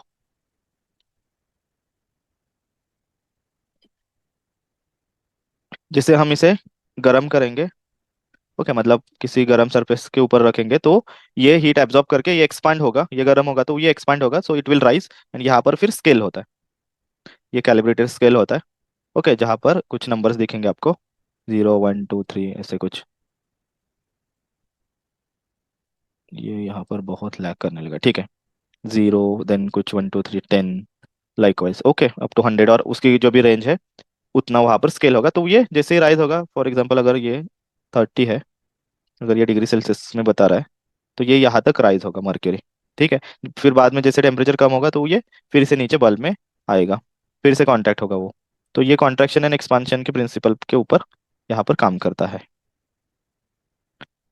ओके। अब कुछ अलग अलग थर्मामीटर्स होते हैं, जैसे कि ये हमने यहाँ पर दिखाया। ओके। जैसे ये 30 डिग्री सेल्सियस तक राइज हुआ, तो इसका यहाँ पर शायद 29 समथिंग और 28 डिग्री सेल्सियस यहाँ पर कौन सा यूनिट में स्केल है वो यहाँ पर लिखा है। अब क्लिनिकल थर्मामीटर जो भी होता है ना, उनका range normally 32 degree Celsius to 42 degree Celsius तक होता है। ओके। और 34 to 40 डिग्री सेल्सियस तक होता है, क्योंकि ये normal body body temperature measure करने के लिए यूज किया जाता है, जो ज्यादातर 42 डिग्री सेल्सियस तक जा सकता है और कम से कम 32 तक आ सकता है। ओके। इसमें कभी इसमें किंक भी होता है। किंक मतलब क्या होता है, ये जो भी कैपिलरी है ना, तो इसमें ऐसा किंक होता है। ये किंक है। अब ये जो भी किंक है ना, तो किंग का यूज क्या है कि जब भी हम वो इसे ऐसे वर्टिकल पकड़ के रखेंगे ना, तो वो मर्क्यूरी मतलब झट से नीचे ना आए, मतलब क्विकली वो नीचे ना आए बल्ब में, आपको अच्छे से वहां पर रीडिंग दिखे। तो इसी वजह से ये किंक होता है, तो धीरे धीरे धीरे करके मर्क्यूरी नीचे बल्ब में आती है। ठीक है। इसी वजह से पहले हमें थोड़ा सा चेक करके मर्क्यूरी को और उस थर्मामीटर को यूज करना होता है। अब देखो मर्क्यूरी थोड़ी सी टॉक्सिक भी है, हार्मफुल भी है, इसी वजह से अब हम मर्क्यूरी की जगह पर अल्कोहल भी यूज करते हैं। ठीक है। कलर्ड अल्कोहल यूज करते हैं मर्क्यूरी के। अब लाइक उसके बदले में हम अल्कोहल यूज करते हैं, किसके, मर्क्यूरी के। ठीक। देन मिनिमम मैक्सिमम जो भी थर्मामीटर है, मैक्सिमम मिनिमम, ये आपको डे का मिनिमम मैक्सिमम टेम्परेचर बताएगा। देन लेबोरेटरी थर्मामीटर जो भी होते हैं ना, वो ज्यादातर उनकी रेंज ज्यादा होती है, क्योंकि लेबोरेटरी में अलग अलग पर्पज के लिए यूज किया जाता है। जैसे 110 डिग्री सेल्सियस तक भी होगा, डिग्री फ़ारेनहाइट में भी कुछ थर्मामीटर होते हैं, जैसे क्लिनिकल थर्मामीटर में डिग्री फ़ारेनहाइट भी लिखा होता है, तो उसका 100, देन लाइक 104 तक और 106 तक भी टेम्परेचर रेंज हो सकता है। ठीक है। तो ये थर्मल एक्सपेंशन के प्रिंसिपल प्रिंसिपल के ऊपर काम करता है।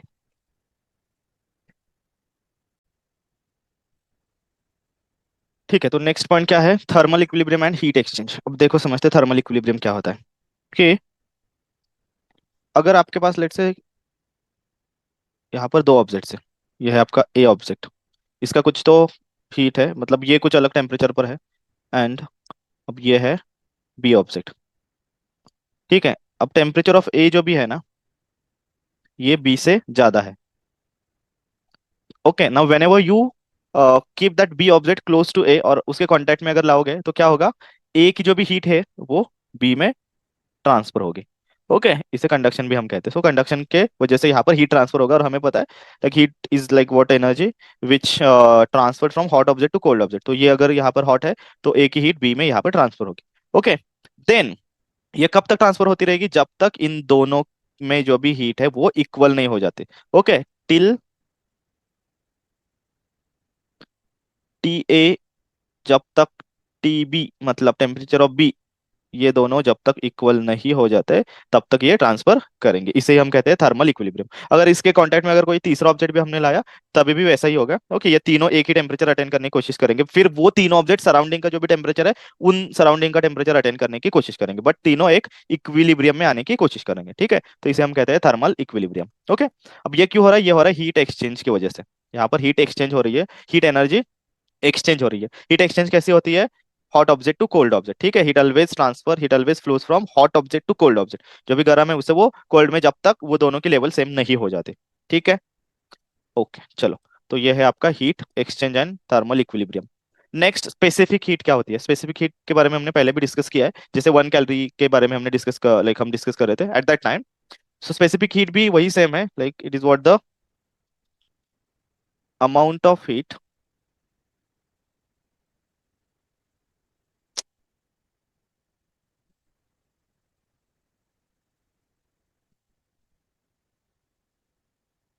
Amount of heat required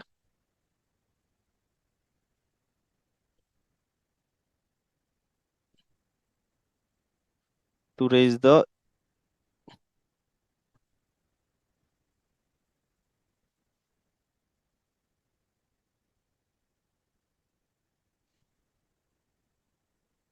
to raise the temperature of unit mass of substance. Unit mass of substance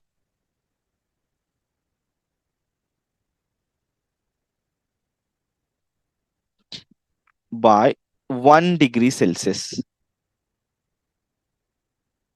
okay, तो कोई भी सब्सटेंस है उसका यूनिट मास, यूनिट मतलब 1 kg होगा, 1 ग्राम होगा। उस यूनिट मास सब्सटेंस का टेम्परेचर 1 डिग्री सेल्सियस ने, लाइक 1 डिग्री सेल्सियस ने बढ़ाने के लिए जितनी हीट लगेगी उस सब्सटेंस को, जितनी हीट हमें देनी पड़ेगी उस सब्सटेंस को, इससे बोलते हैं specific heat of that substance. बहुत सिंपल है। ओके, अगर मेरे पास लेट से 1 किलो ऑफ वाटर है, मास है ना वो, 1 kg ऑफ वाटर है, उस 1 kg का टेम्परेचर अगर मुझे 1 डिग्री सेल्सियस से बढ़ाना है, इनिशियली उसका टेम्परेचर लेट से 20 डिग्री है, फिर उसका टेम्परेचर मुझे 21 कराना है, तो जितनी हीट मुझे देनी पड़ेगी उससे हम बोलेंगे स्पेसिफिक हीट।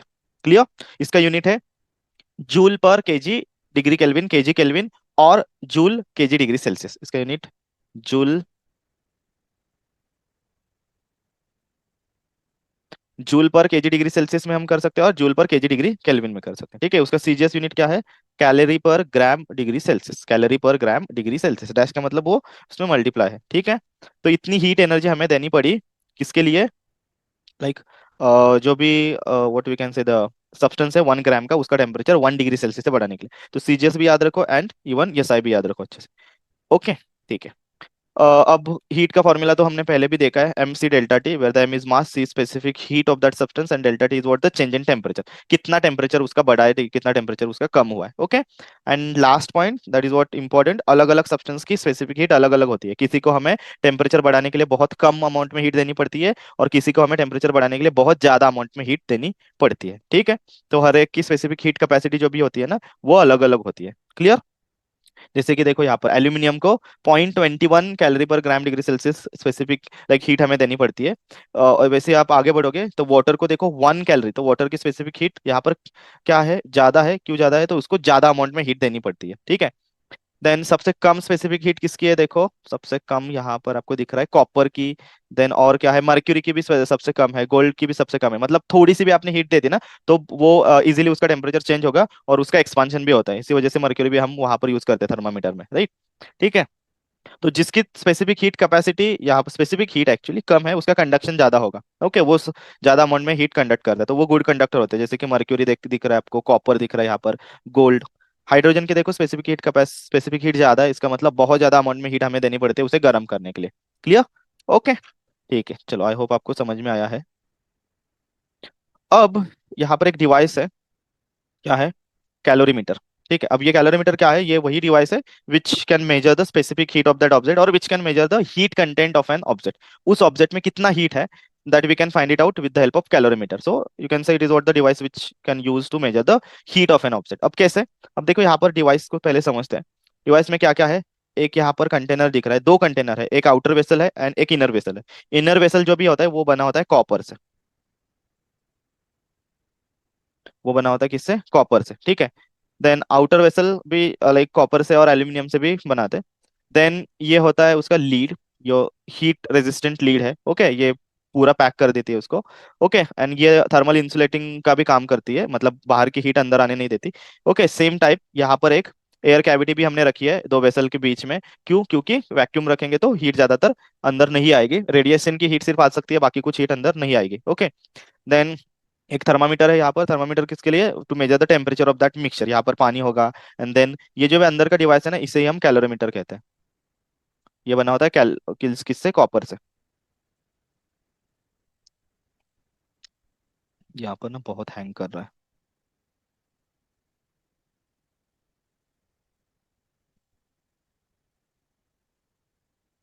ठीक है, फिर भी पढ़ेंगे हम। ओके, तो ये कैलोरीमीटर है जो कॉपर से बना होता है, ये इनर वेसल जो भी है, वेसल जो भी है। देन ये thermometer for the measurement of temperature, ये स्टीरर है, आपको यहाँ पर स्टीर लाइक कंटिन्यूसली उसे थोड़ा सा घुमाना पड़ेगा, भूनना पड़ेगा लाइकवाइज। ओके, देन अब ये कैसे काम करता है? अब हम हमें देखो ये कैलोरीमीटर का स्पेसिफिक हीट पता है, क्योंकि वो कॉपर का बना हुआ है। उसका टेम्परेचर, इनिशियल टेम्परेचर उसका, और उसके अंदर जो भी वाटर है उसका भी हमें पता होता है।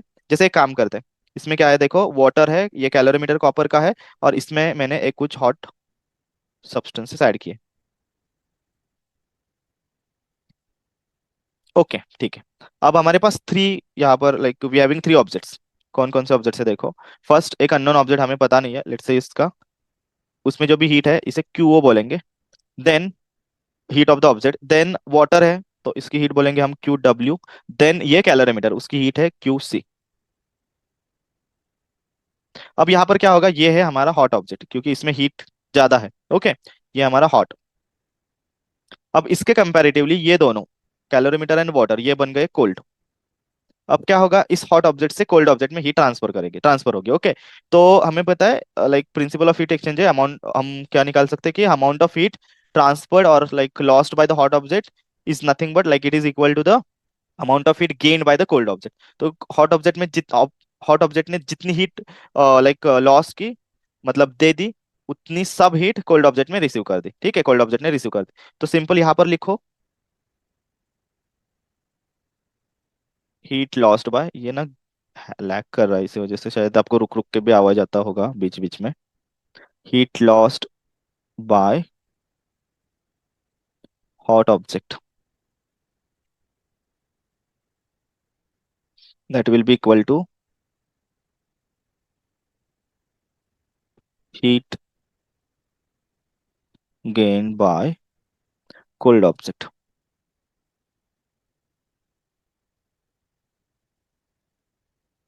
अब ना हॉट ऑब्जेक्ट कौन है, अब ये जो अननोन ऑब्जेक्ट है वो। ओके, इसकी हीट कैसे हम निकालेंगे, फॉर्मूला है हमारे पास Q, Q is equal to M C delta T, where the mass of object अगर हमें पता है, then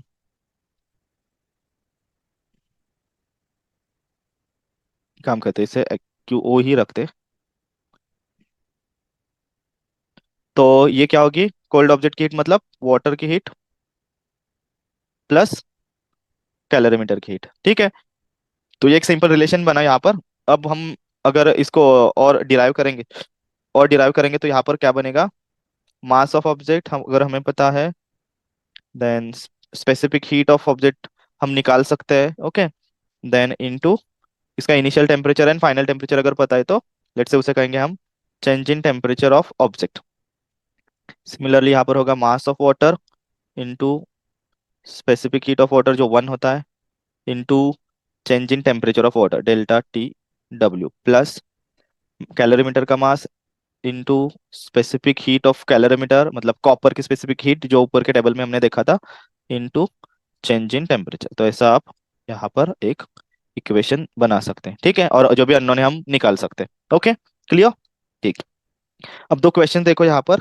why does your mother put folded cloth strips soaked in cold water on your forehead when you have a high fever, जब भी आपको बहुत ज्यादा बुखार होता है तो इस उस दौरान लाइक योर मदर पुट, वो क्या करती है आपके सिर पर वो लाइक जो क्या बोल सकते हैं इसे, खारा पानी होता है उसमें डुबो के कपड़ा रखती है, राइट। ओके, तो वो क्यों, क्योंकि फॉर गेटिंग हीट ट्रांसफर, मतलब जो भी वो सोक कोल्ड वाटर सोक जो भी ये है आपका स्ट्रिप है, वो क्या करेगा आपके अंदर जो भी हीट है ना वो सोक करेगा, सोक करेगा मतलब वो एब्जॉर्ब करेगा। ठीक है, क्योंकि आपकी बॉडी वहां पर गर्म है ना, तो वो आपकी गर्म मतलब वहां पर आपकी बॉडी हो गई हॉट ऑब्जेक्ट, तो उससे हीट आएगी जो कोल्ड स्ट्रिप है उसमें, तो शायद आपका टेम्परेचर थोड़ा सा कम हो सकता है ना। Why is the calorimeter made of copper, क्योंकि कॉपर की कंडक्टिविटी बहुत ज्यादा है। ठीक है, और उसे बहुत कम अमाउंट में हीट लगेगी वहां पर, what I can say for the conduction, for getting rise its temperature, change in temperature के लिए, इसी वजह से कॉपर हम यूज करते हैं। क्लियर, वो गुड कंडक्टर भी है वहां पर, तो गुड कंडक्टर होना यहाँ पर बहुत जरूरी है। बाकी गोल्ड भी है बट गोल्ड हमें क्या बोल सकते हैं, it's not affordable for you, for me also. ठीक है, अब नेक्स्ट एक क्वेश्चन है न्यूमेरिकल, तो ये करेंगे। Suppose the masses of calorimeter, masses of the calorimeter, the water in it and the hot object made up of the copper which is put in the calorimeter are the same, तीनों के मास अगर same है, then the initial temperature of calorimeter and water is 30 degree Celsius, initial temperature calorimeter and water का 30 degree है, then and that of hot object is 60 degree, then specific heat of copper and water दी है, तो what will be the final temperature of water। ठीक है, okay, तो आपको यहाँ पर पानी का फाइनल टेम्परेचर निकालना है। ओके, इसमें और क्या गिवन है क्या, मैं चेक करता हूँ, रुको।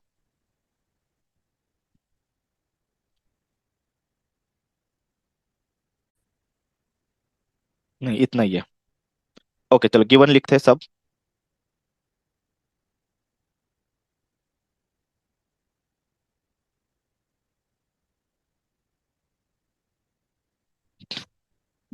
क्या क्या दिया है यहाँ पर देखो, mass of calorimeter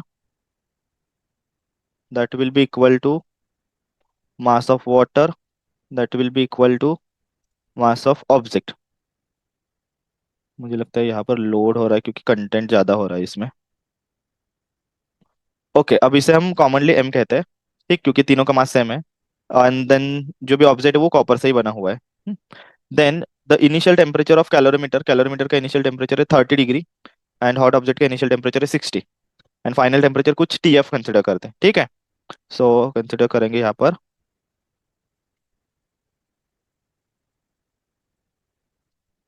final temperature, let's say that will be TF. Then initial temperature of water, मैं सीधा यहाँ पर, क्योंकि ये लिखने से बहुत लैग कर रहा है तो मैं सीधा लिखूंगा initial temperature of water TWI, वो कितना है यहाँ पर 30 degree Celsius. Then initial temperature of hot object TWI equal to यहाँ पर TWC है, सॉरी TCI है, मतलब initial temperature of calorimeter and water का सेम है। ऑब्जेक्ट का देखो TOI, इसका इनिशियल टेम्परेचर कितना है, वो है 60 डिग्री। और हमें क्या निकालना है यहाँ पर, ओके, स्पेसिफिक हीट भी दिया है, स्पेसिफिक हीट ऑफ कॉपर दिया है 0.09।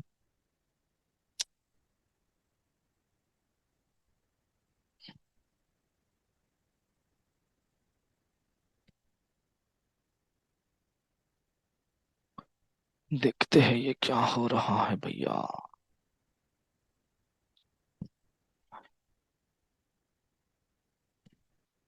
Calorie per gram degree Celsius.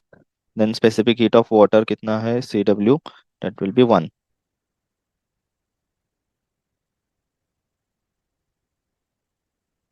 ठीक है, अब सीधा यहाँ पर हम फॉर्मूला लगाएंगे।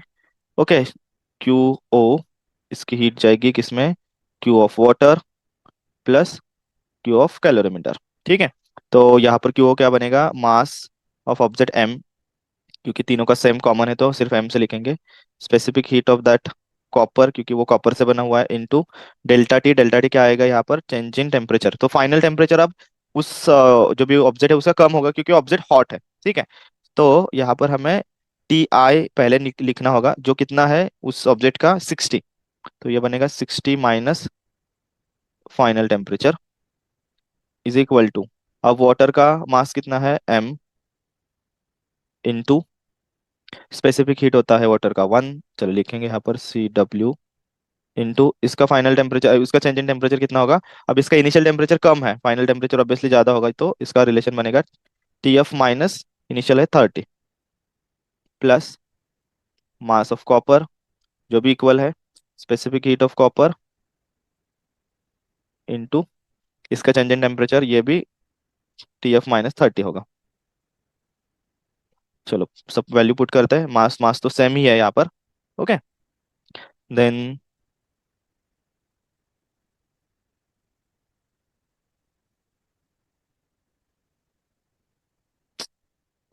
ये लिया करना, ठीक है, ये M एज इट इज रखो, इंटू कॉपर का है 0.09, ये बनेगा 60 माइनस TF। यहाँ पर एन M को कॉमन निकालो, अंदर बचेगा CW है 1, into TF minus 30 plus M को हमने बाहर निकाला, ये बचेगा 0.09 इंटू TF माइनस अगेन 30। अब यहाँ पर देखो MM कैंसिल होगा, ये यहाँ पर आएगा तो डिवीजन में आएगा, तो ये MM कैंसिल कर दिया हमने। अब मल्टीप्लिकेशन करना है simple, 9 6 54, that one zero, that one zero and two decimal, तो ये आएगा 5.4।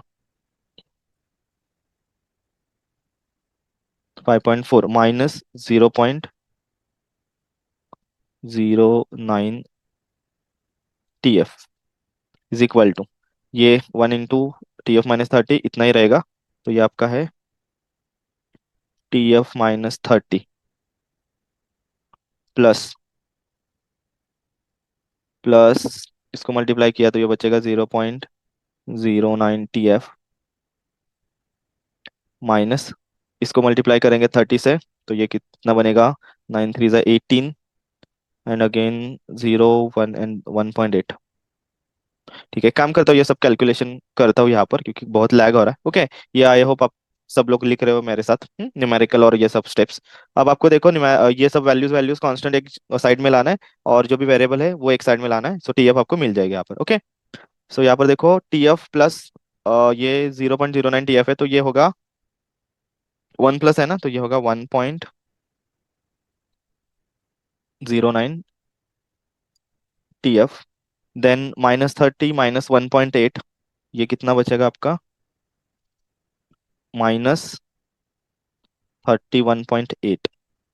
और यहाँ पर 5.4 -0.09 टीएफ ऑलरेडी है। ओके, ठीक है, अब ये 1.09 टीएफ ये होगा प्लस 0.09 टीएफ और यहाँ का 5.4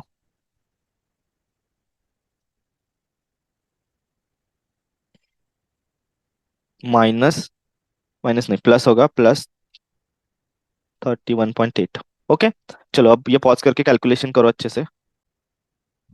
ठीक है, चलो तो यहाँ पर कैलकुलेशन करके रखा है देखो, बट यहाँ पर एक बात देखो कि हमने यहाँ पर कैलकुलेशन थोड़ा गलत किया था। 9 3 ज़ा 18, 9 3 ज़ा तो 27 आता है ना, तो ये 2.7 कर दो क्लियर। ओके, तो वही 2.7 अगर -30 -2.7 आएगा -32.7। ओके, ये यहाँ पर आएगा तो +32.7 बनेगा। फिर उनका एडिशन होगा 38.1 डिवाइडेड बाय 1.18, तो उसका कैलकुलेशन आएगा आपका 32.288, इसे राउंड अप करके बनेगा 32.29 डिग्री सेल्सियस। तो फाइनल टेम्परेचर जो भी है वाटर का वो कितना होगा, 32.29 डिग्री सेल्सियस। ठीक है, ओके, चलो।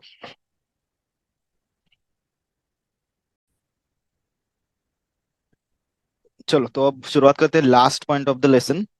अब ये लास्ट है बट बहुत इंपॉर्टेंट पॉइंट है, और थोड़ा लेंदी भी है। तो चलो let's start. The effect of heat हमने ऑलरेडी देखा है। लाइक इफेक्ट ऑफ हीट में एक्सपांशन आता है, कंट्रैक्शन आता है, then change in the state of the matter आता है। इसमें से जो भी एक्सपांशन है इसके ऊपर हम 8 क्लास में फोकस करने वाले, बाकी आप आगे के स्टैंडर्ड्स में पढ़ोगे। सो एक्सपांशन क्या होता है कि अगर आपने किसी भी सब्सटेंस को हीट दे दी, मतलब if you given heat to that substance, so it start to increase its length, it start to increase its volume, it start to increase its area. तो जो भी वो सब्सटेंस ऑब्जेक्ट होगा इसका लेंथ बढ़ेगा, एक्सपांड होगा, मतलब आपको समझ में आ रहा है ना, पार्टिकल्स दूर दूर जा रहेंगे। ठीक है, देन उसी वजह से उसका लेंथ बढ़ सकता है, एरिया बढ़ सकता है, वॉल्यूम बढ़ सकता है अगर वॉल्यूम है तो। ठीक है, तो इसे हम थर्मल एक्सपांशन कहते हैं। So firstly will start with the expansion in solid, specially उसमें लीनियर एक्सपांशन देखेंगे। अब लीनियर एक्सपांशन नाम से ही आपको समझ में आ रहा है, लीनियर मतलब लेंथ वाइज एक्सपांशन होगा, इसकी लेंथ बढ़ेगी। यहाँ पर देखो एक रॉड है, ठीक है, एक मेटेलिक रॉड है। अब इस रॉड को मैंने गर्म किया, इसकी इनिशियल लेंथ है L1। इस रॉड को मैंने गर्म किया तो क्या होगा, if I am giving heat to that rod, so it will start to expand, वो एक्सपांड होने लगेगा, उसकी लेंथ बढ़ेगी। ठीक है, तो उसकी लेंथ फाइनल लेंथ हो गई L2 इतनी। और चेंज इन लेंथ मतलब कितना लेंथ यहाँ पर बढ़ा है, so how we can find it out, L2 -L1, जो भी फाइनल लेंथ होगी माइनस इनिशियल लेंथ कर दो, यहाँ पर आपको final length, sorry change in length मिलेगी। क्लियर। अब ये हर एक मटेरियल का जो भी चेंज इन लेंथ है, मतलब सेम आपने हीट प्रोवाइड कर दी, बट हमें पता है कि जो हीट कैरिंग कैपेसिटी है और लाइक स्पेसिफिक हीट है वो हर एक मटेरियल की अलग अलग है। ठीक है, तो इसी वजह से, और उसका केमिकल कंपोजिशन भी अलग है, उसका एटॉमिक स्ट्रक्चर भी अलग है, सब अलग अलग है, इसी वजह से इनका जो भी चेंज इन लेंथ होगा ना, सेम अमाउंट में हीट आपने प्रोवाइड कर दी उसके बाद भी अलग अलग आ सकता है। तो वो किसके ऊपर डिपेंड है, तो वो एक फैक्टर के ऊपर डिपेंड है जिसे हम कोएफिशिएंट बोलते हैं, कोएफिशिएंट ऑफ एक्सपांशन। तो लीनियर एक्सपांशन का कोएफिशिएंट अलग है, एरियल का अलग है, वॉल्यूमेट्रिक का अलग है। Will start with linear expansion. अब देखो ये जो भी चेंज इन लेंथ है, L2 -L1, ये जो भी चेंज इन लेंथ है ये प्रोपोर्शनल होता है किससे, ये प्रोपोर्शनल होता है original length times of change in temperature, जितना आपने टेम्परेचर बढ़ाया हुआ है उसका। ठीक है, और जितना आपने हीट यहाँ पर ऐड कर दी है, तो हीट ऐड कितनी की है वो कैसे आइडेंटिफाई करें, चेंज इन टेम्परेचर से। तो L1 मतलब original length times change in temperature, इसके प्रोपोर्शनल में चेंज इन लेंथ होगी। अब ये प्रोपोर्शन है इसका, अगर हमने इक्वेशन बनाया तो यहाँ पर एक कोई तो कांस्टेंट लेना पड़ेगा, that is what the x coefficient of expansion. तो लीनियर में जो भी लेते हैं वो एक्चुअली लैम्डा होता है। लैम्डा मतलब ऐसा उल्टा वाई। ओके, ये वाला उल्टा निकाला था मैंने, हाँ या।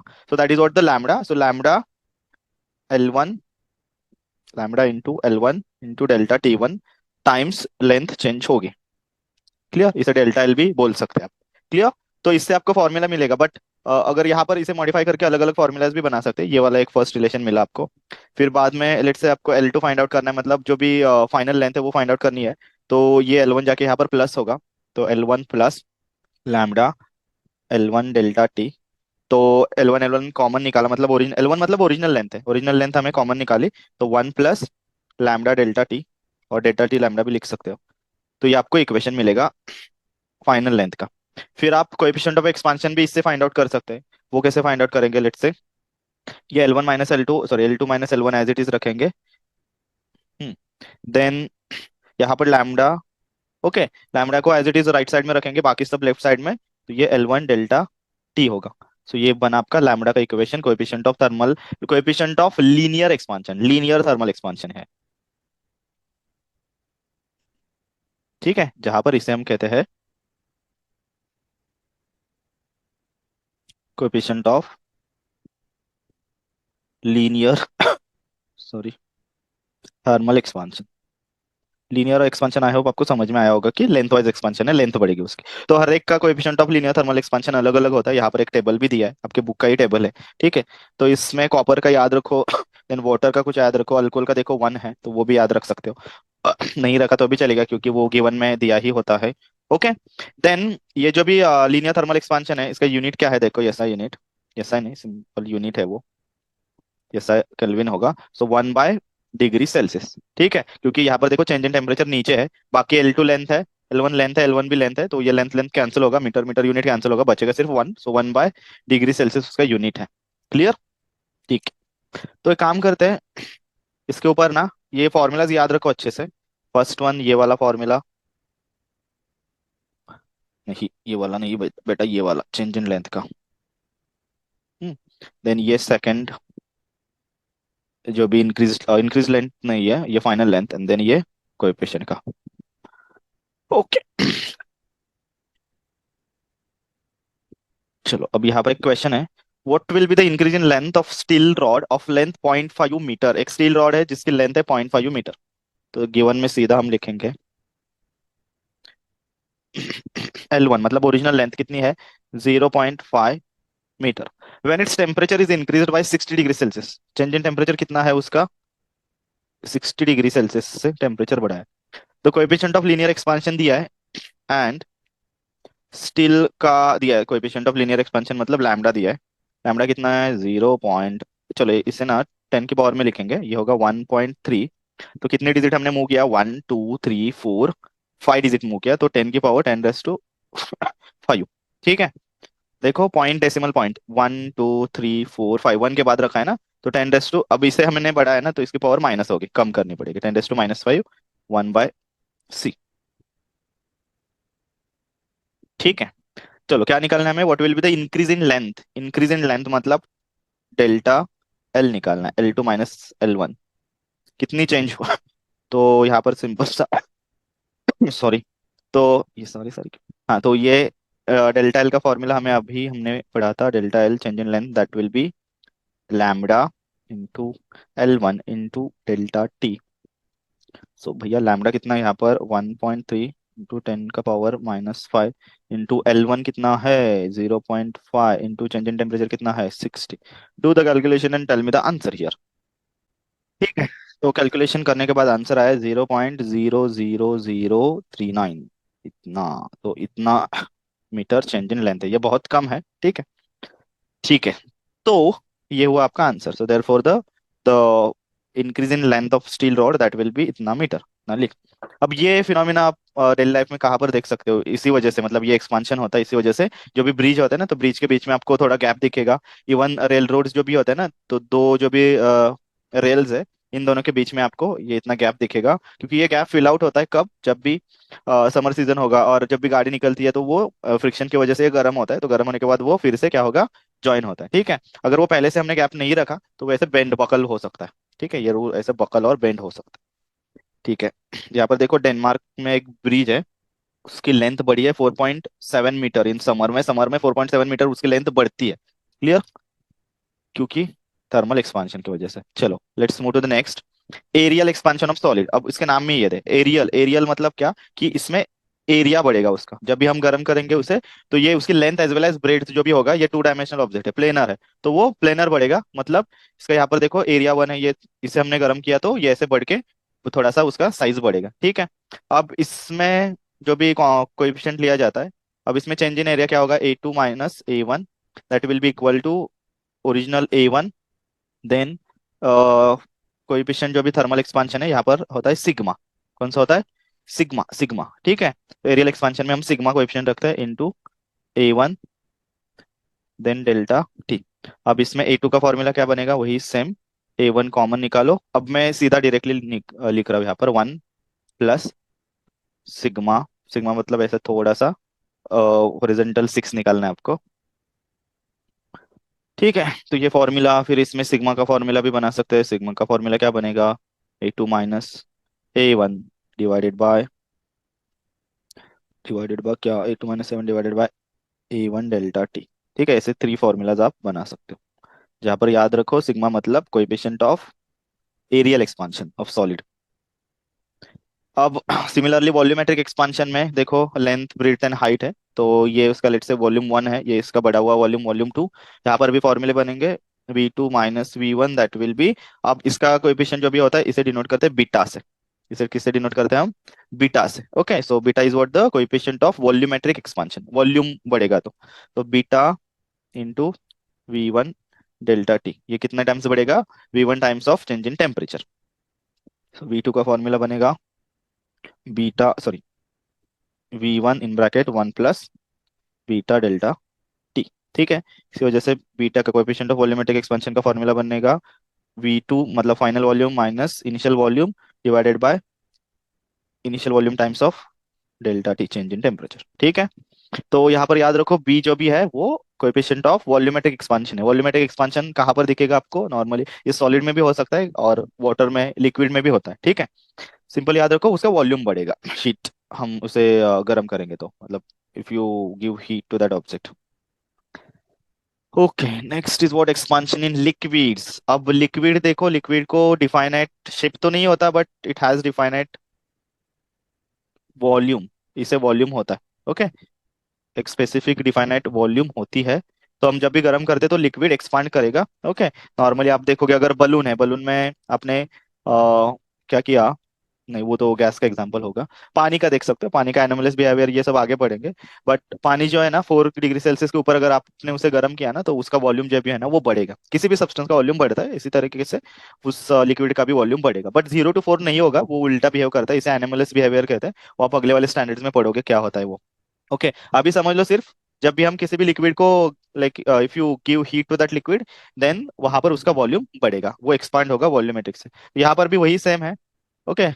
V2 मतलब फाइनल वॉल्यूम होगा minus initial volume, that will be equal to beta times of what, V1 which means initial volume into delta T, ठीक है। तो यहाँ पर जो भी फाइनल वॉल्यूम होगा वो आपको ऐसे मिलेगा, V1 in bracket 1 plus beta times of delta T, okay, ठीक है। और जहां पर बी मतलब कोएफिशिएंट ऑफ वॉल्यूमेट्रिक एक्सपांशन है, बीटा क्या है, बी नहीं है, बीटा है। बीटा मतलब coefficient of volumetric expansion, okay. Now next is what, थोड़ा सा मैं जल्दी कर रहा हूँ क्या, नहीं ना, समझ में आ रहा है ना, सिर्फ यहाँ पर इतना मतलब डीप में जाने की भी जरूरत नहीं है। आता चालू sir okay, then expansion of gases. Expansion of gases में अब देखो गैसेस को ना कोई शेप होता है ना उसको डिफाइनाइट वॉल्यूम होता है। तो गैसेस में जब भी हम उसे गर्म करते हैं तो एक्सपांड तो होगा वो, बट अगर आपने उसे क्लोज कंटेनर में रखा ना तो क्या होगा, उसका एक्सपांशन नहीं होगा क्योंकि वो इतना फोर्स नहीं प्रोड्यूस कर सकता। बट उसका प्रेशर, इंटरनल जो भी प्रेशर है ना गैस का, वो बढ़ेगा, ठीक है। बट अगर आपने उसका प्रेशर कांस्टेंट रखा, कांस्टेंट प्रेशर पे उसे अगर एक्सपांड किया तो वो एक्सपांड होगा, ठीक है। तो गैस का जो भी सॉरी वॉल्यूमेट्रिक एक्सपांशन है ना, तो वो एट कांस्टेंट प्रेशर होता है, ये याद रखो। gases expands on heating at constant pressure। नहीं तो क्या होगा, नहीं तो अगर उसे क्लोज कंटेनर में रखोगे तो वो एक्सपांड तो नहीं कर पाएगा उसे, बट उसके अंदर का प्रेशर बढ़ेगा। जैसे कि लेट्स से ये वाला, ये दो कंटेनर है, ठीक है। अब दोनों का वॉल्यूम सेम है, अब इसमें कुछ पार्टिकल्स है, गैस पार्टिकल्स,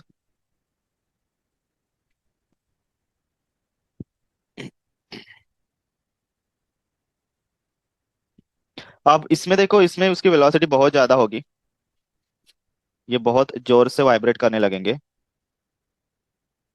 जहां पर हमने गर्म किया है उसे। बट अगर वो कूल किया है उसे, मतलब इसका टेम्परेचर कम है, तो उसका मोशन ज्यादा दिखेगा नहीं, ये सब क्लोज क्लोज होंगे। ओके। ठीक, इसी वजह से जब भी हम गैस को गर्म करेंगे तो ज्यादा प्रेशर क्रिएट करेगा। क्लियर। अगर वो क्लोज कंटेनर है तो, अगर क्लोज कंटेनर नहीं है तो लेट्स से कि अगर बलून है तो बलून का साइज भी बढ़ सकता है जब गर्म करते समय। तो बलून गैसेस का वॉल्यूमेट्रिक एक्सपेंशन होता है एट कांस्टेंट प्रेशर। सिर्फ आपको वहां पर कोई इलास्टिक रखना होगा जो अलाउ करे उस गैस को वॉल्यूमेट्रिक एक्सपेंशन के लिए। ठीक है। इसका भी फॉर्मूला सेम बनेगा, दैट लाइक इंक्रीज्ड वॉल्यूम, और we can say the final volume that will be equal to V1 initial volume in bracket 1 plus beta delta T, where beta क्या है यहाँ पर, beta is nothing but the coefficient of, for gas only, coefficient of volumetric expansion at constant pressure, expansion at constant pressure. Done. Clear. समझ में आया आपको। इसके common कुछ एग्जांपल्स आप डेली लाइफ में देख सकते हो।